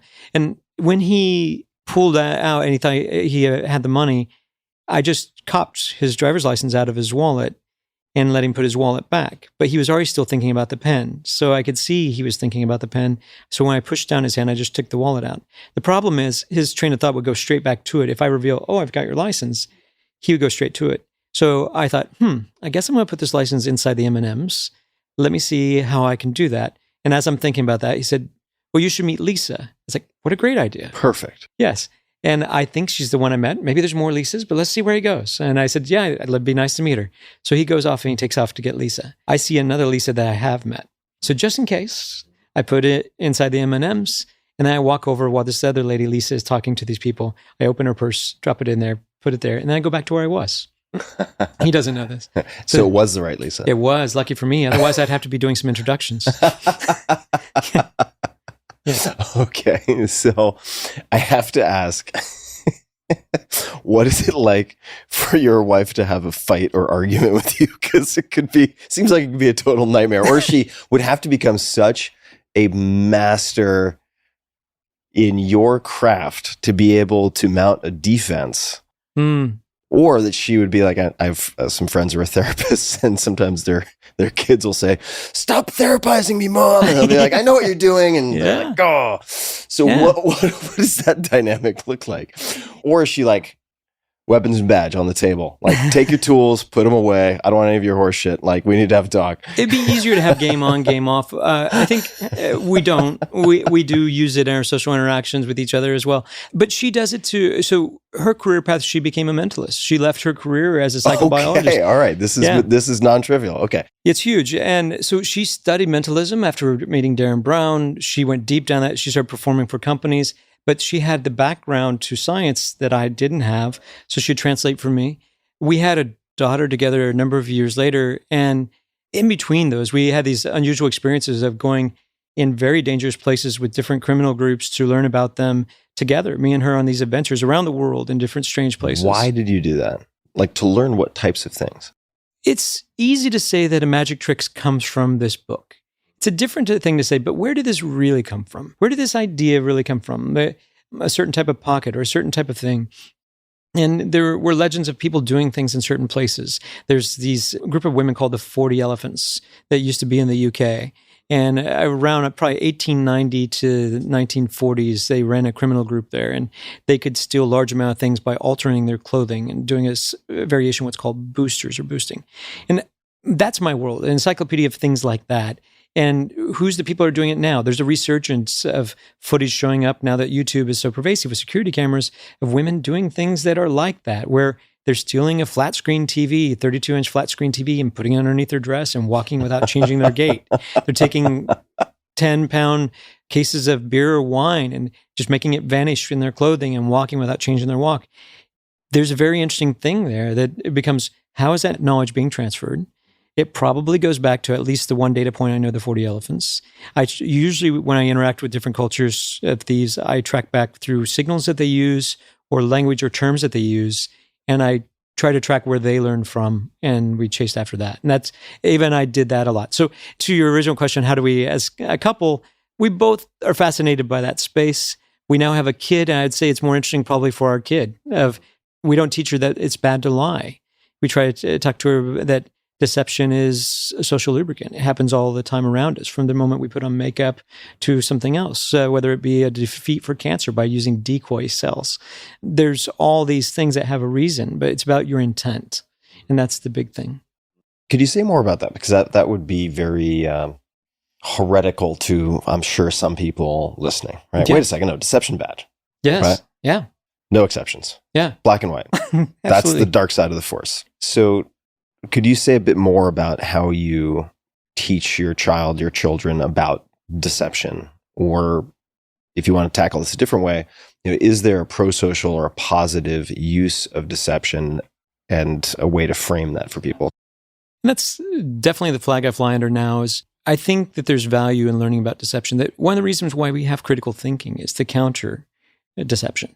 And it's helpful now when people say we need more critical thinking to understand what was the original reason for it. Why did we need this reasoning process? Inside of a communal culture, we need to understand the role of deception. And there's been chases in the history of the study of the psychology of deception of trying to say, well, let's catch somebody in a lie, or lying is all bad. But it's not. We use lies and levels of disclosure in our first dates. It's funny if you hear me now versus what my father's thinking would have been as a child. Sorry, my son is advocating for deception. But what I'm advocating for is an awareness of what deception is and expanding the horizons of what people think it can be. And I'll give you an example. Take the concepts that are used. Here's a concept. I'm going to make someone think that they have acted when they haven't. That's a very generic concept. Make them think that they have acted on something, taken an action, when they haven't. Okay. So I'll give you two contexts for that. If I, as a pickpocket, steal from somebody in another country and they are not too familiar with the language, and I run away, their response will typically be to yell for police. One way of stopping that is to have a second member of my team come up to them while they're emotionally charged and to take a police report and give them a ticket. And they think they have acted when they haven't. They have a peace of mind that they've taken some action. And while they're emotionally charged, what do they need to see? Maybe a clipboard, a badge, a couple of things. And I don't need to show them much. But that concept, if you can distill the concept of that, how do I fight malaria? It's female mosquitoes that transfer the germ in malaria. But if I can release a hormone to a female mosquito to make her think that she has mated when she hasn't, I make her think that she has behaved, taken an action when she hasn't taken the action. And you can stop the spread of malaria. It's the same concept. Yeah. So this use of deception is really the broader aspect. How do we deceive a cell? How do we deal with the coronavirus? It can be used in medicine. It can be used in different areas. Using truth to deceive. That's a very powerful thing. It's the difference between malinformation versus disinformation. Malinformation is the use of true facts to deceive. And paltering is the name for it in business, of using it in advertising, of using a series of true statements to mislead. Can you give an example? I've never heard that term before. Which, paltering or? Paltering, yeah. Yeah, paltering. If I said... It doesn't have to be a business example, but yeah, what would be an example of using the truth to deceive? If I release a series of true statements in a certain order, you're going to connect those and tell yourself a story. If you vet any of those true elements, they will show up to be true. But because they were delivered to you in a certain order, they'll create a belief. And that's the bigger thing. How do I craft a belief in you? And that's been done a variety of ways on both sides of the political spectrum that we could say. It's done in advertising as well. There's a great book on propaganda by Eddie Bernays, where he explored it with doing a study on the most important meal of the day. And it was, at that time, I think, funded by the pork industry. And they found that breakfast was the most important meal of the day. He says, so the all-American breakfast, bacon, eggs, and toast is most important. But that wasn't part of the original study, the bacon and the eggs, to become part of the all-American breakfast.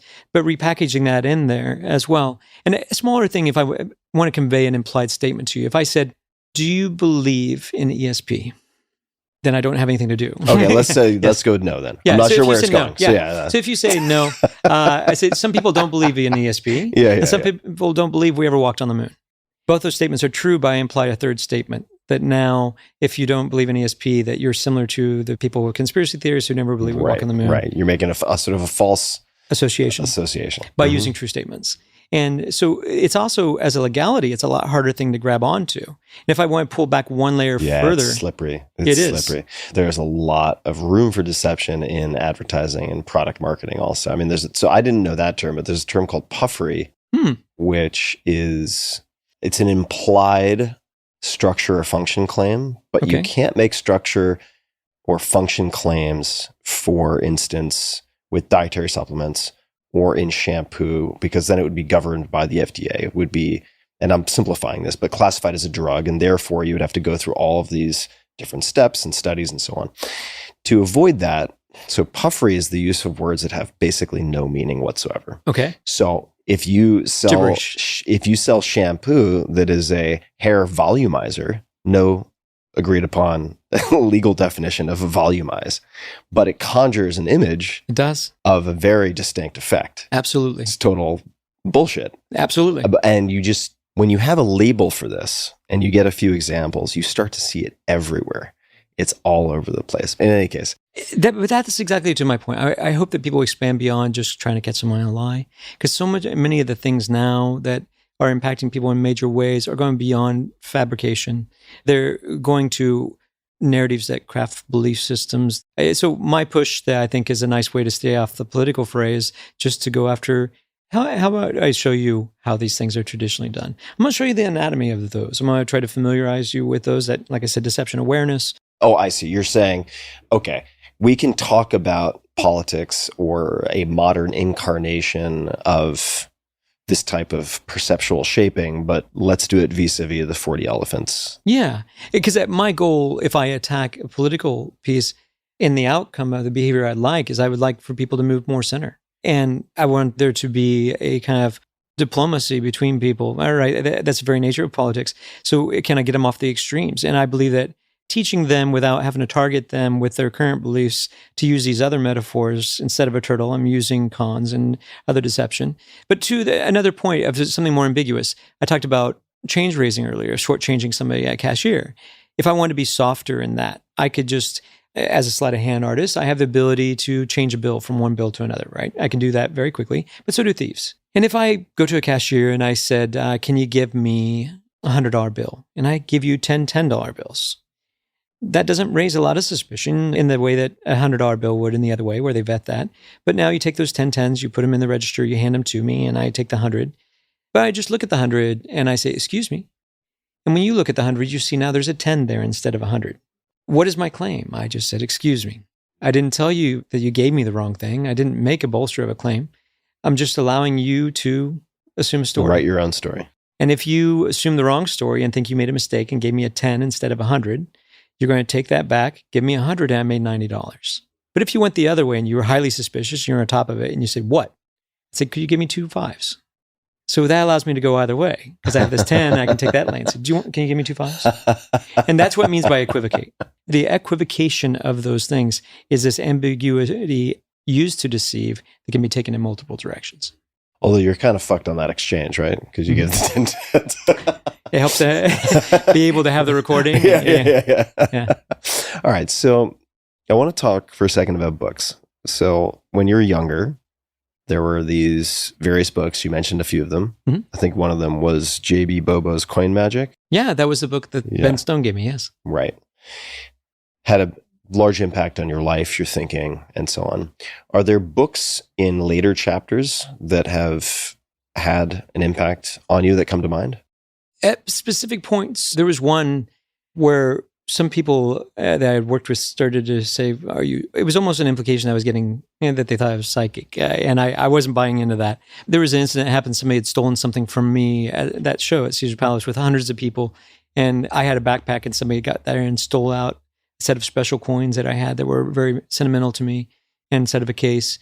And that's a bummer. Probably of no use to them. Yeah, but it was both emotional and significant to me. And I come back up, I just changed into my street clothes. And I said, hey, what's something in my bag? And the ticket ladies didn't know. I said, what did they look like? They said, yeah, there's a guy back here. And I said, old, young, this, dark hair, light hair. And they said, I'm not sure. I said, did he go in the show route or did he go side door? And they said, side door. I said, so he's in the Luminarium, which is like a couple hundred people in that space now. And they said, yeah, he's there. I was like, oh, man. I said, can you spot him if we go in there? And we go in. And when I go to look for him, I ended up finding this guy out of a couple hundred people. Because they helped you spot him? No, they didn't know how to describe him. And I called my boss and I said, hey, can we do an announcement? Somebody stole my stuff. Can you do an announcement that we know that they stole it? And he says, no. I said, all right. So then I went back in, changing my uniform for the show. And I went through everybody's pockets. I started going through assessing and profiling a few hundred people. And I found the guy. And you're eliminating different people. Grandpa's not going to do this. This guy's got his family. He's not going to take that chance. And so I narrowed down to couples and other things. And then I see this guy and he's with another girl. And I went up to him and I said, hey, man, what's your name? And he goes, Slick. And he called himself Slick. I mean, that's not the thing. But as I went by, he was wearing like jogging pants and he only had something in his front left pocket. So I tapped the thing, not tap, but enough for me to know what it was. And it was my case. So then I stole it back from him without him knowing. And I went and told my boss, hey, I found this guy. Can you call security? And he said, he's laughing. And he's just like, no. You took the evidence. He says, but how can you find this guy? He says, what? And he's telling everybody else. But at that time, back to your books question, I always get on tangents. I really wanted to understand what was happening there. And I was like, is NLP? Is this, everybody says NLP. Is that what this is? And it wasn't that, but it was What you were doing, what he was doing.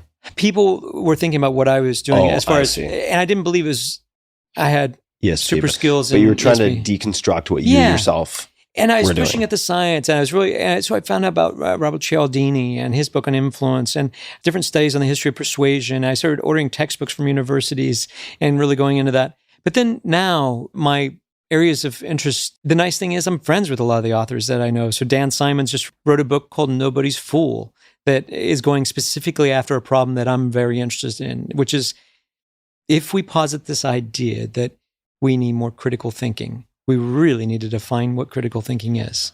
Because critical thinking, I think, is being used as a filler term to fill in the blank whenever we got a problem for reasoning. And I think it needs to be more specific than that to solve the problem. What behavior do we want to change? Do we want people to have an alternate hypothesis, to question their hypothesis? Because when is that the case? And when is that a conspiracy theory? And it now becomes the fixation on beliefs. And when should we question what we think we know? And that's a very specific thing. So a lot of the things I'm reading right now are how beliefs are constructed. When should we question what we think we know? And how often do we update our belief systems? Is there firmware that needs to be updated? And how do we go about doing that? And I'm trying to find what my role is in trying to help with that. Outside of technical magic books, Mhm. and I'm using magic broadly, could be any facet of that type of performance. What books have you reread that come to mind? When I'm hovering around right now, I say that I'm rereading it, but I'm going to be soft on the title. I think it's called How Minds Are Changed. It's an important book that goes into the impact of deep canvassing, and is it possible to change someone's mind in a conversation with any lasting results? And what is the process of doing that? And that's different than in a traditional magic book. And also, when should you and why should you? It poses the idea of questioning your own beliefs and how you arrived at those and how necessary it is for you to update yours. And I go back to that quite a bit. There's a book called The Person in the Situation. I think it's Nisbet. And we can get all the Yeah, I'll specifics, give you a put list them in of the those. show Yeah, notes as well. I do suffer from that when I buy a book. I think I'm going to buy the time to read it. But I do have several that I go back to repeatedly. And it tends to be that they are for specific functions of the things that are driving me in life. A friend of mine wrote a book called Deception in a Digital Age, and he was with the FBI. His name is Cameron Malin. It's a fascinating book in that space that I go into a lot. Does WizMob hold any special place in your heart or mind? And Yes, what is it did. WizMob? Okay, if you go to books to the spirit of your question, which is what I should have listened to. I don't blame you for not listening Yeah. to my spirit. It's an acquired taste. No, there's probably, so Bobo's Coin Magic, right? And then there was the Fitzky books that Ben Stone tricked me into reading. God bless that guy, huh? They still reverberize because magic, the study of misdirection. And then WizMob. WizMob was this juxtaposition that there was a professor, David Maurer, who was studying the language of thieves. And not just, he wrote two books. He wrote The American Confidence Man, which later became Big Con. And it was, one chapter of that was turned into the movie Sting. And that influenced a lot of other parts of that book were turned into elements for other movies that are cons and heist movies. And I was very interested in, because he was a linguist professor who was studying the language of thieves. And WizMob was a specific type of theft. And it's not just a pickpocket on the street. The name of a WizMob is this idea that there are thieves that travel, and they don't just work as a team, but there are some thieves that have learned all the roles in a team. They could shift between those roles, so they didn't need the team anymore, and they were called cannons. And this term came back from the UK a long time ago. And Maurer was tracing that back, and he noticed that it was showing up in Chicago and other places that cannons were around. But he started to meet some people that were coming into Louisville, Kentucky for, I guess, the Kentucky Derby for this event.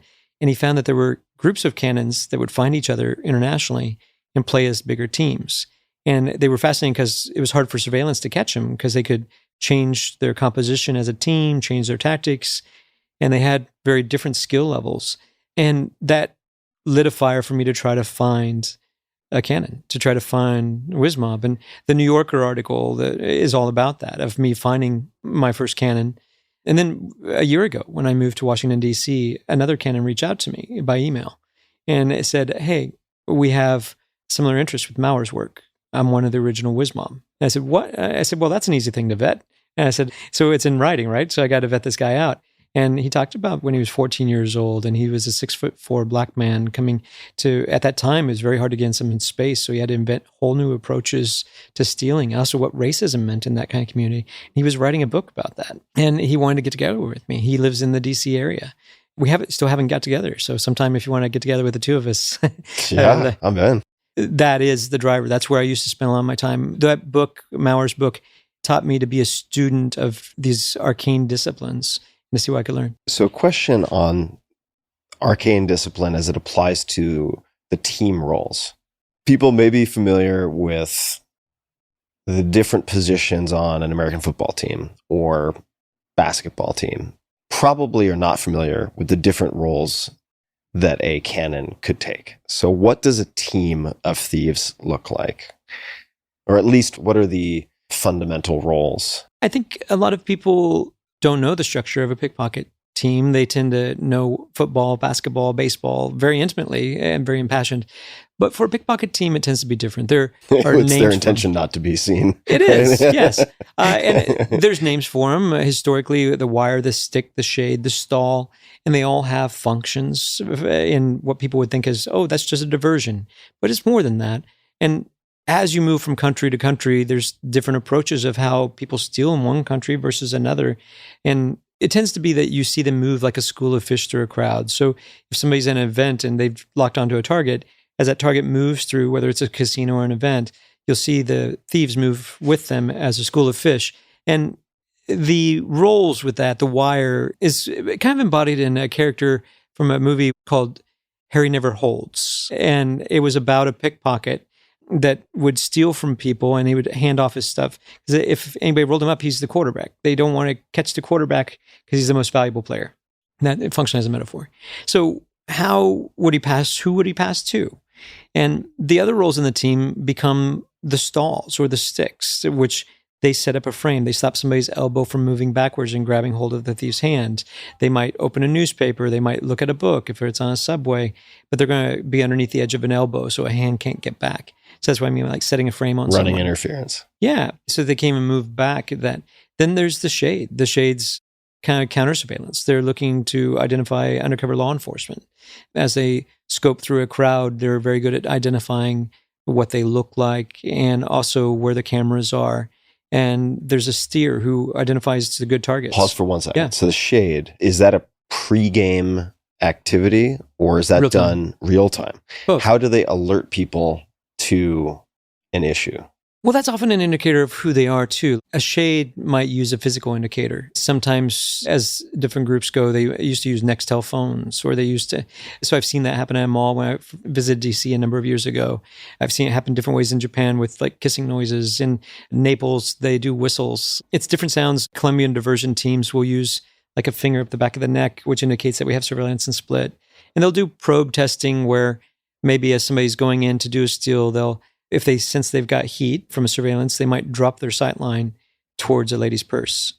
And if someone bounces off their sight line and tracks to that, they know they've got heat. And so they give a signal to their team to dissipate. So there's... Okay, so we stopped at shade. I interrupted. Yeah. So what came after shade? Steer. A steer is somebody who qualifies the mark. And these are right out of WizMob, but as I started meeting different teams, it's been fascinating to find people on the street that still use variations of these terms because that means somehow they learned those from someone. So what does the steer do? They qualify the mark. So they let's go- say they do a testing bite and they're like, well, think some about the good- cost-risk association of if we're going to make a play on someone, we might go to prison for it. We need to qualify the want mark. to make sure the juice is worth the squeeze. So Yeah. how do you qualify? It's changed now with phones, but if you have earbuds or any kind of cord going down to a device, I now know where it is and I can qualify that.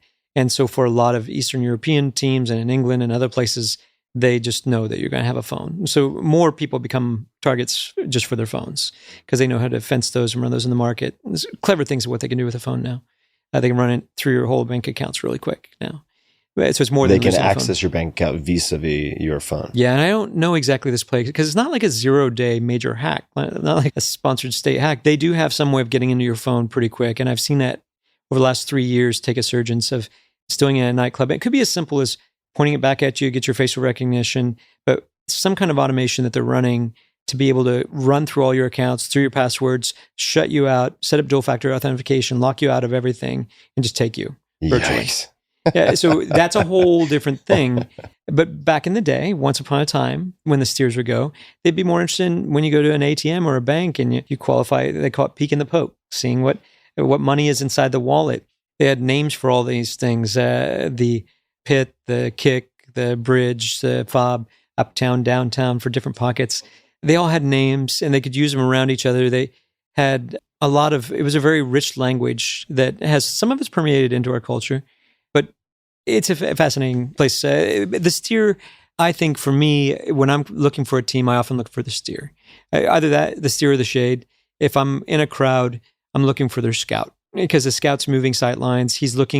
I look for people that are either targets or they're law enforcement, and I can identify those. And if I can identify them, somebody else is looking at them. So then I just track sight lines through a crowd to see who's looking at them. And then I'm going to look for their signals and I can start to identify the group. And then I can start to look at how they're doing there. So from a defensive standpoint, someone's going on a road trip. They're going to be going through all sorts of countries. They're going to be in crowded environments, surrounded by lots of people. Chances are there's going to be, if not solo operators, teams in these environments, right? Let's say it's festivals and so on, where certainly teams are at work, much like the Kentucky Derby. All right, you go to Carnival, you can bet your ass there are going to be some pros there. What can you do? What would your advice be to someone who doesn't want to get their stuff taken? I guess I would imagine there's just don't carry anything you don't need to carry. There's other preventative measures. I mean, you hear about money belts and this, that, and the other thing. What are your thoughts? Just like self-defense, it's a mindset first. And over the last 30 years, I guess, that I've been doing this, it's kind of crazy, 3 decades, I've seen society lower their situational awareness and increase their overconfidence. And it's a juxtaposition between that. It's the pandemic of the Dunning-Kruger effect. It's this level of unconscious incompetence or this illusion of invulnerability. And there's articles saying that pickpockets don't really exist anymore, that's gone down. I disagree. And pickpockets aren't the only problem. Like I just talked about the hacking element of this. Deepfakes is a whole new thing. I mean, a recent thing that's just gone to case with impersonating, you might have seen this on a ransom case where they implied that they ransomed a daughter. And this is okay. So they used a deep fake to quote unquote prove that they'd kidnapped someone. They had the audio of a daughter talking to a mother, screaming that she's been kidnapped. And I mean, that's going to drive anybody to take the behavior right away. So they were able to extract the ransom? Mm-hmm. Oh. I believe so. I know that's being prosecuted though right now. Yeah. And I think it's one of the early lessons. There's also weaponized as far as in the military right now. There was somebody impersonated the mayor of Kyiv within the last 3 months that was speaking to other mayors in Europe, and it was Russian based, but they were on a real-time live Zoom call while they were talking to these people and doing a real-time live deep fake on a Zoom call. And then about a few minutes in, there was some kind of glitch. Longer than that, they got enough information. There was a glitch. And then they called back to speak to the mayor of Kyiv, and they said he hasn't been on a call. So there's a future there that's coming that is intense. So a lot of these concepts where I mentioned them from pickpocketing and things, that's why I noticed I didn't go to just getting a better money belt. I went to the importance for concepts, because the overconfidence will work against people. Oh, yeah. You see people in any major city. We're sitting in New York City right now. The number of people I have seen see a go signal and walk across the street with earbuds in, looking at their phones, not checking either direction. Yeah. In this city yep. is unbelievable. I mean, hundreds of them. I've seen hundreds. And it's changed. Like 2 times when I've been to Japan, the first time I went there was this kind of connection of everybody around. And then the second time, a couple decades later, I went back, the latching in of the smartphones. And it really does become this kind of, not narcissism, but this kind of egocentrism of through their virtual world, they're exploring out there. And while they're plugged into that, like the Matrix, I guess you'd say, their physical body becomes vulnerable. And so as a predator mindset of looking at people like that, there used to be a term among thieves called the grift sense. And they felt that the grift sense was more important than technique, the ability to extract that from someone and be able to know where their attention was, how much they're investing their attention on a thing. Now it becomes more salient when somebody's holding their phone and you can see where their attention is and you can see what they're doing. So I don't want to beat a dead horse here, but I am curious. Let's just say you've tried to identify the minimum of the essentials that you want to have on you. Yep. Right? You got a safe at the hotel. I'm not saying that's automatically safe, by the way. Yep. But for argument's sake, you've tried to leave as much behind as possible. You have no cash. You're like, I'll try to use Apple Pay. You got your phone. Where should you put it on your body? Are some targets, I would imagine some are harder than others. Yeah, they are. So your inside jacket pocket. They used to think that was the hardest pocket to steal from because they would call it kissing the dog. That was the old term. Kissing the dog meant that I would have to see the mark's face. With most other extractions, you wouldn't get to see me. My team would lock you up. I would work in a blind spot angle, and I would do an extraction that way. But if I had to steal from inside your jacket pocket, I've come up with a few ways to extract that without you having to see my face, per se. And I could show you maybe some of that a little bit. Headbutting the dog. Yes, headbutting the dog. Make sure they don't remember. So inside jacket pocket is a spot. I think it's more of when you take things out to make a payment, it's useful to leave something there. There's a great thing that often beats security is what they call satisfaction of search, where they're looking for a thing, an anomaly. They find something that satisfies that and they stop looking. You can reverse that and use that for thieves. Give them something to find. Give them if you're going to go make a purchase out somewhere, quarantine a portion of your money. Any valuables that you have, sentimental or other things, don't wear them publicly. And those, if you're moving into any kind of isolated spot, because it's not just pickpockets, it's going to be for getting mugged too. And you can hide them in plain sight. So, for example, what is your EDC? What are the things you carry with you? Now more and more people are carrying... Everyday carry. Yeah, EDC, everyday carry. And definitely a pickpockets library, right? Mm-hmm. Your water bottle, a coffee cup, those things. If I take things that are of value, sentimental value, an improvised safe could be a coffee cup. I put these items inside of a coffee cup, put a lid on it. And now, even if you rob me, strip me, taser me, and strip me down, you probably won't search in that coffee cup. That's the mindset that I'm talking about. So the idea of treating the unimportant as important and the important as unimportant, if you want to simplify it. And I think you can take that to your hotel room. Are you going to buy some kind of stash concealment that looks like aftershave, or are you going to do those things? Instead of leave something there in the safe because you need to satiate their curiosity. You need to give the dog a bone to find. You need to, as Herb Simon in behavioral economics, he would call it satisficing. You need something that satisfies their curiosity. I'm glad I asked. Thank you. What is the Illusion of Knowledge project? That is a current effort. So we have a new company that we're trying to create. And I've kind of tiptoed into that as we've been speaking about. It's a soft business model. We're trying to still shape of what the market is for that. But we think it's important to point the finger at the problem that we see on the horizon. The benefit is I have an amazing network of people that I've learned from. It used to be thieves, but now it's security specialists and other ones, and just specialists around the world that are incredible experts in these areas. And I was saying, my background's in entertainment. We did some TV work, different things. Can we repackage shows, whether it's TV or live experience or content, that can help people engage with things that they might not think are important, their data, their other things? Can you reverse a room escape and make it a heist? And while people are trying to break into a thing, they learn about their personal data. These kind of examples. Yeah, it probably is now stolen that I've said it out loud.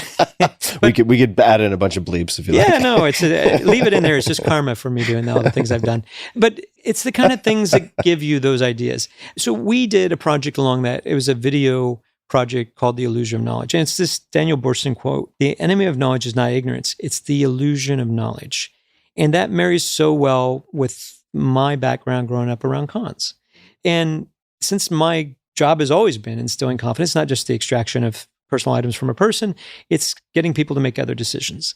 And as I learn about that, I think it's very important for people to understand that we are all puppets, that we all have strengths. And it's a benefit for people to know that about themselves instead of saying, but I'm not a puppet, and realize that they do have a string. And what does it mean for somebody to pull that string? And that awareness of what it looks like in different ways that those strings can be pulled, I think can help bring people so that the flags go up. So we're creating this project, the Illusion of Knowledge project, to kind of highlight some of that.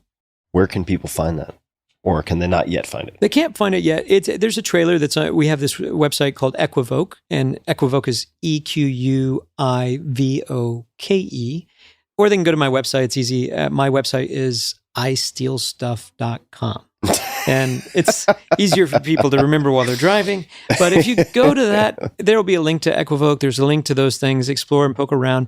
I don't have much content out there that I put as products because right now, I'm at a phase where I have 2 kids. I have one that's 30, one that's 6, and I want to try to do the thing that I can to change the world in the way that I can. So a lot of these are legacy type things that build it first, build business model later, which is probably the best approach, but it's something that I'm doing right now. It's it may not always be the most fail-safe approach, but it is, I think, the approach that I see align with intention and integrity very often in people who are, and I mean this in the most complimentary sense possible, high-level craftsmen or craftswomen. It's not impossible to do. It can be difficult to do, but I don't think it's an incorrect approach. Does that make sense? Because you can conversely, and look, I invest in a lot of, or I have historically invested in a lot of startups and early stage companies and so on. And it can be incredibly profitable to start with a model and then figure out what fits around that. However, when you have a craft and when you have the refined perception and ability to operate in the world that you have, that you can expand into these different domains, I think that approach makes a lot of sense. I really do, because you can corrupt the sincerity of the knowledge you've accumulated by force-fitting it into a model. Yeah. Yeah. Anyway. Well said. I think, I don't know if the right metaphor of Spoken Hub, but it is a little bit like that I have different ways I've been able to make a very good living through, whether it's speaking or doing workshops or doing training or creating things to teach security. And as I'm doing those, since I got my boxes checked, I felt, okay, let's be exploratory. What else can I use this thing that I have, this network that I have? And instead, can it be something that is using the fun part of where I came from? So I have to ask, because this is just, my brain won't let it go. Yeah. So the 40 Elephants, I just love this name. Are there other historical figures or bands of merry pranksters / criminals who have particularly memorable names or stories for you? Like if you had to put together your League of Legends, right? Is there a short list? I've had the good fortune of meeting a lot of interesting characters. There's some that I've spent time with, and there's some that I've just read about. In the space of like famous thieves or con artists, there is the unsinkable Titanic Thompson, who... Titanic Thompson. Yep. His nickname was Ty, from those who knew him well. There's books been written about him. I think people have talked about doing movies over the years. But supposedly he would advertise he was coming to a town because he gambled on everything, and people were drawn to that. He was a proposition bet hustler, but he had super skills. He acquired a lot of skills. Proposition bet hustler? Meaning he bet on things that he would just win. He had special set of skills or support staff, covert support staff, that allowed him to make outrageous bets on weird things. Can you think of an example? Yeah. One, he would bet just first on like golf. He's very good at golf. And he would play somebody and he'd be beating them. And he says, listen, I'll give you a handicap. I'll play with left-handed. And then he would beat him again. And they didn't realize that he was left-handed. But he's that good that he could beat people right-handed. Back to Princess Bride again. Yes. And so he definitely could switch the hands. He was very famous for being able to throw things accurately inside of cups from a distance, other things. He could throw a card from a long ways away through a window. And being above a pool hall was one story where he would be trying to toss a hat, missing occasionally, and side bets on a poker game. And he says, let's bet $1,000 that I can toss a card through that window all the way down where the window is. And so he'd take the bet, he'd throw a card through, and then they close down the window. He gets a second bet. And then Kenny, he says, listen, I'm going to throw it through the window. It's going to come back and it's going to stick to the outside of the window. What? No, just silly. And it would. And you see those in the literature about, like, no, that's like magic territory. And then somebody be eating pretzels, and he says, the pretzel, I'm going to take that pretzel and throw it over that 3-story building over there, or that walnut. And they'd say, no, that can't. And he would. And he'd throw a pretzel over a walnut. So he seemed like some kind of Robin Hood / superhero. But there's great books on him, on the unsinkable Titanic Thompson. I have the good fortune of knowing the last surviving member of his team that was the guy who was down below in the pool hall with a fan and rubber cement to paint the window. But he would do amazing things to layer these very intricate cons besides that. So there's a handful of those guys. The unsinkable Titanic Thompson, Joseph Wheel, the Yellow Kid, the Count Victor Lustig. He's the guy who sold the Eiffel Tower twice. And it's amazing. How do you sell the Eiffel Tower? And it was a beautiful con he took advantage of the time when the Eiffel Tower had the significant value that it did. It was after a World's Fair and it might need to be turned into scrap. So he put out a bid as a city official to be able to look for somebody who could tear it down. And then as different contractors bid on it, he found a guy who really needed the job. And meanwhile, the wife of the guy says, I think there's a rat. I smell something. There's something up here. And he had the beautiful turn in a con, which he recognized that the wife had that suspicion. And he answered in a unique way. He just said, listen, I got to make something on this. If you guys really want this deal, I'm going to need a cut. So they decided, okay, hey, that's the rat. That's the thing. He is suspicious. He's a city official who needs a cut. Instead, it's a whole fake. So not only did he get the money he was getting, he also got the extra money as well. Oh, man. So there's all these guys, all these interesting lessons of these guys. But I had a personal best friend for 17 years, Rod the Hop. And he is significant. If people have ever watched like Ocean's 11 and they wondered, well, I wonder if there's a real Ocean. There's a couple of guys that Ocean's character would probably be attributed to, but Rod would be on that short list, among thieves at least. And he was a legend among thieves, and people didn't know what he looked like generally because of the nature of the work. But he played a lot of different styles. He was a card hustler, card cheat, but there's like a Southern style, a gardenia style, these different styles of playing long and short games. They're using devices that shoot out your sleeve and grab things called a joint or Keplinger holdout. He was very good at a lot of those things. I met him when I first moved into Vegas. He was sitting off in a corner. It was that thing where some magicians were, and he was off the side of that. And he was playing with plastic cards, and he was shuffling them at the table, and not in a way that magicians handle cards. And he had an edge that was a little bit more, felt like family to me. And I saddled up to him, talked to him a little bit. So not the way that magicians handle cards, in the sense that you recognize more of like a working card mechanic? Yeah, because mechanics can't have flourish. They can't pick up the deck off the table. They don't shuffle in the same way that they do. All their sleights have to be done within the constraints of what the casinos have manifest. So it would look very mundane on the surface, but there's a lot going on there. And also plastic cards. Magicians would never want to use plastic cards, but poker players would. So when I began talking to him, we kind of hit up a friendship and talked a little bit. And as he learned more about my past, and I was going through a divorce at the time too, I was around 21. He knew I needed some money, and he said, hey, you want to come play with my team? And they were hitting casinos, or at least side spots, kind of periphery casinos or gas stations, and hitting slot machines and things. And he could cheat a slot machine and make it pay out a bonus. But he needed watch guards. He needed me to learn a Cody system and stuff. And I said, sorry, man, I've grown up around some things like this. And there's this line that I know once I step across the line, I'll always move it. So I can't, man, but I really appreciate it. He says, well, how about all these magic books? What are you going to do with those? I said, I don't know. I guess I'm going to have to sell them to get this thing for the divorce. And he said, well, I'll buy those from you. So he bought all my magic books from me. And one of his team turned on him, and he ended up getting arrested right after that. And I got this box of books back with this kind of little note as a friend just saying, I knew you wouldn't take the money unless I did this. He gave me all my books back. So later, when he got out of prison, I said, I'm doing some new stuff now, and I need some friends. You want to be a friend? And I asked him to join our team. That's a great line.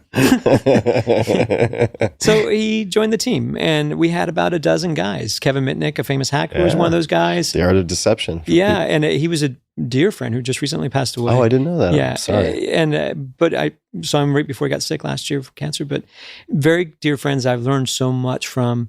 But Rod used to do heists on casinos. Mitnick had all of his legends. It's a story for another time. But I've been influenced by amazing guys in that way that I've learned about. So what did the team do? What was he doing on the team? So that was definitely, I can clarify, a bad business model. So that was WizMob Incorporated, inspired by the book you mentioned, WizMob. And the idea was that we would team guys together and send them out as a speaking agency for security, maybe team them with their counterparts in law enforcement. Mitnick already had that game going. He was doing full penetration testing. So he just hung out with us as a subject matter expert. Like when it was beneficial to learn what are covert communication systems that pickpockets use versus card cheats versus guys that would break into a place like a cat burglar functionally. So all those kind of guys we had kind of in our cadre, and they all had different ways of approaching those things. So it was valuable. Also him and pulling and tugging at social engineering, which I consider very similar to an evolution of con. He had me come in and speak at DEF CON, at his company Know Before Later, but we learned from each other in those worlds. Well, we've covered a lot of ground here. Is there anything that we haven't covered that you'd like to cover? Is there anything you'd like to share with the audience, ask of my audience? Anything at all before we start to wind to a close? My daughter's 6, but when she was around 3, she was learning a lot of new words that I don't say. And you try to choose what's a good word and a bad word and how often. If you use the word no too much, do they become numb to them? So maybe use other words besides no. And I was always interested in how different experts do parenting and what that might be. But there was a word she asked me, what does boring mean? And without really thinking about it too much, I said, it's a word that's not a bad word, but it's a word I don't use really because I don't really have it. I've never been bored. But part of it is because boring means that your imagination is broken. So you got to find a way to do it. You got to find something to do, and you got to use your imagination better. And I didn't realize what that would do, but now I have a kid who's never said that they're bored. And that's a huge thing. That's huge. What an advantage. What happens when we just change a word?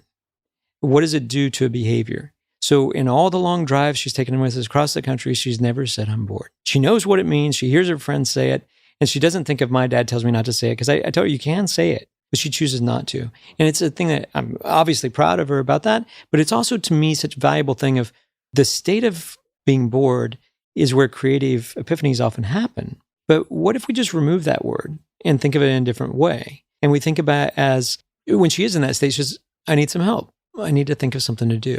And she's just doing that. And I said, well, there's so many things and you only got so much time. Where do we want to start? And I said, should we go this way, that way, or what? And it becomes a different thing. I said, do you want to do something that you want me to help you generate, come up with some ideas?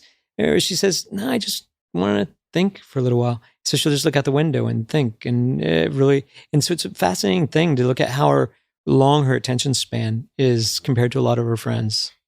Do you think that has helped her, despite not having, I assume, not having had the Forrest Gump braces, to become a better watcher in the same way that you became a good watcher? I think so.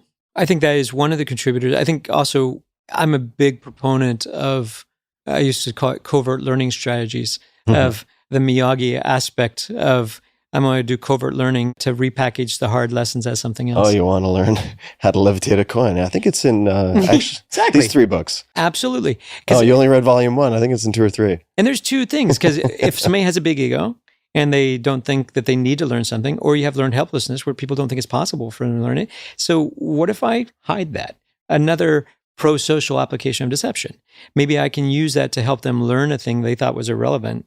And secretly, I've taught or that impossible. Yes. And now, by the way, you can do it. And so I'm really interested in that space. And we do that to her all the time. That now if she says, like trying to teach her a memory system, can I repackage it as a series of other things? That now this little tour that we took was secretly a mind palace. And now she learns how to do that.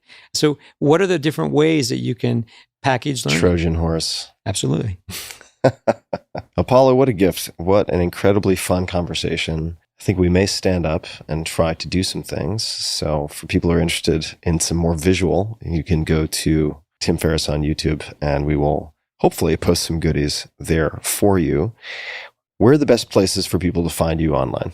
I'm on Facebook, although there seems to be like 5 or 6 of me that isn't me, but as imposters do. Sort of appropriate. So I haven't canceled them out, but there's one me on Facebook. I'm on Instagram, not very active, but I'll probably be more. I haven't engaged with the new version of Twitter. I haven't fully jumped onto the next. Can't bring myself to say X. TikTok, I'm not coming close to. Just my security mind won't let me even touch it. Yeah, don't do it. Yeah. But on Twitter, at Apollo Robbins. Yeah, so pretty much at Apollo Robbins across the board. There are a lot of my audience, some very, very interesting folks are on Twitter. So it's worthwhile mentioning that, just because that might be fun to see how things come out of the woodwork. And then as far as websites go, best website or websites? They funnel to the same thing of ApolloRobbins.com or iStealStuff.com. iStealStuff. They'll take you to the same place. But this other new one that is going to be a separate thing is Equivoke. And that one will be probably a combination of an entertainment blog with other video content and other things where we're going to be try to point to tools that are important in this space.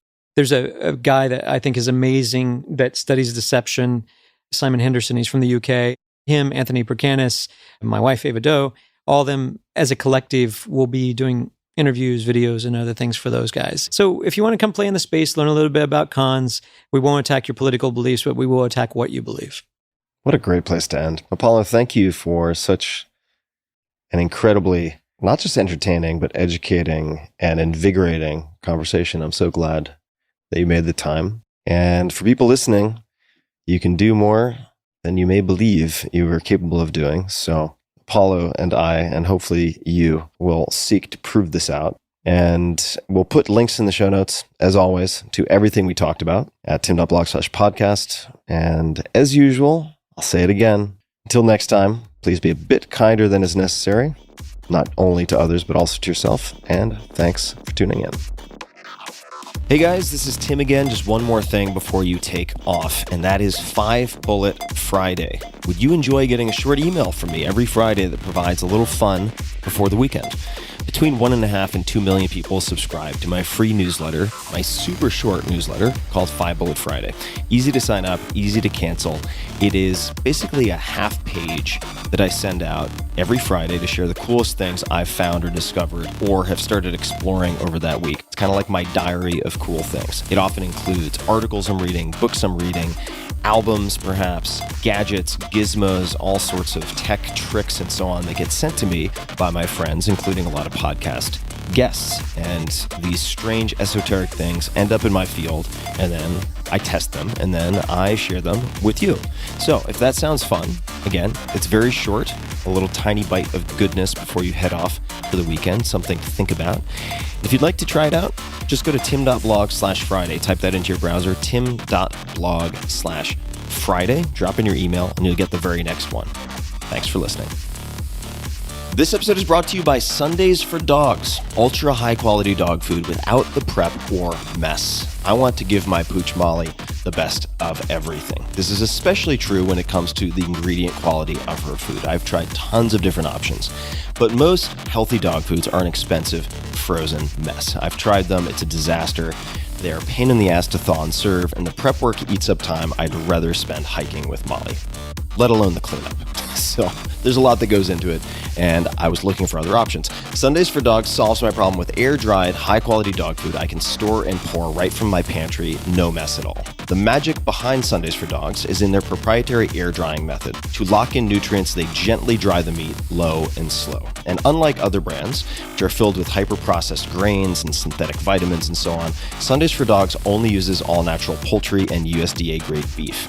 Meat makes up 90% of their recipes. The other 10% are fruits and veggies, ingredients you'd find at the farmer's market, not at a pharmacy. Sundays for Dogs, and I've worked out a special deal just for you, my dear listeners. Get 35% off of your first order of Sundays for Dogs by going to Sundays, that's plural, sundaysfordogs.com/Tim, or by using code TIM at checkout. That's sundaysfordogs.com/Tim, or by using code TIM, T-I-M, at checkout. One more time, that's sundaysfordogs.com/Tim or code TIM at checkout. Upgrade your pup to Sundays for Dogs and feel great about the food you feed your best friend. This episode is brought to you by Momentous. Momentous offers high-quality supplements and products across a broad spectrum of categories, including sports performance, sleep, cognitive health, hormone support, and more.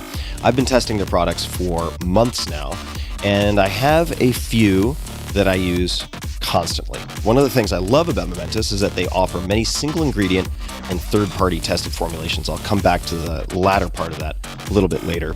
Personally, I've been using Momentous Mag-threonate, L-theanine, and apigenin, all of which have helped me to improve the onset, quality, and duration of my sleep.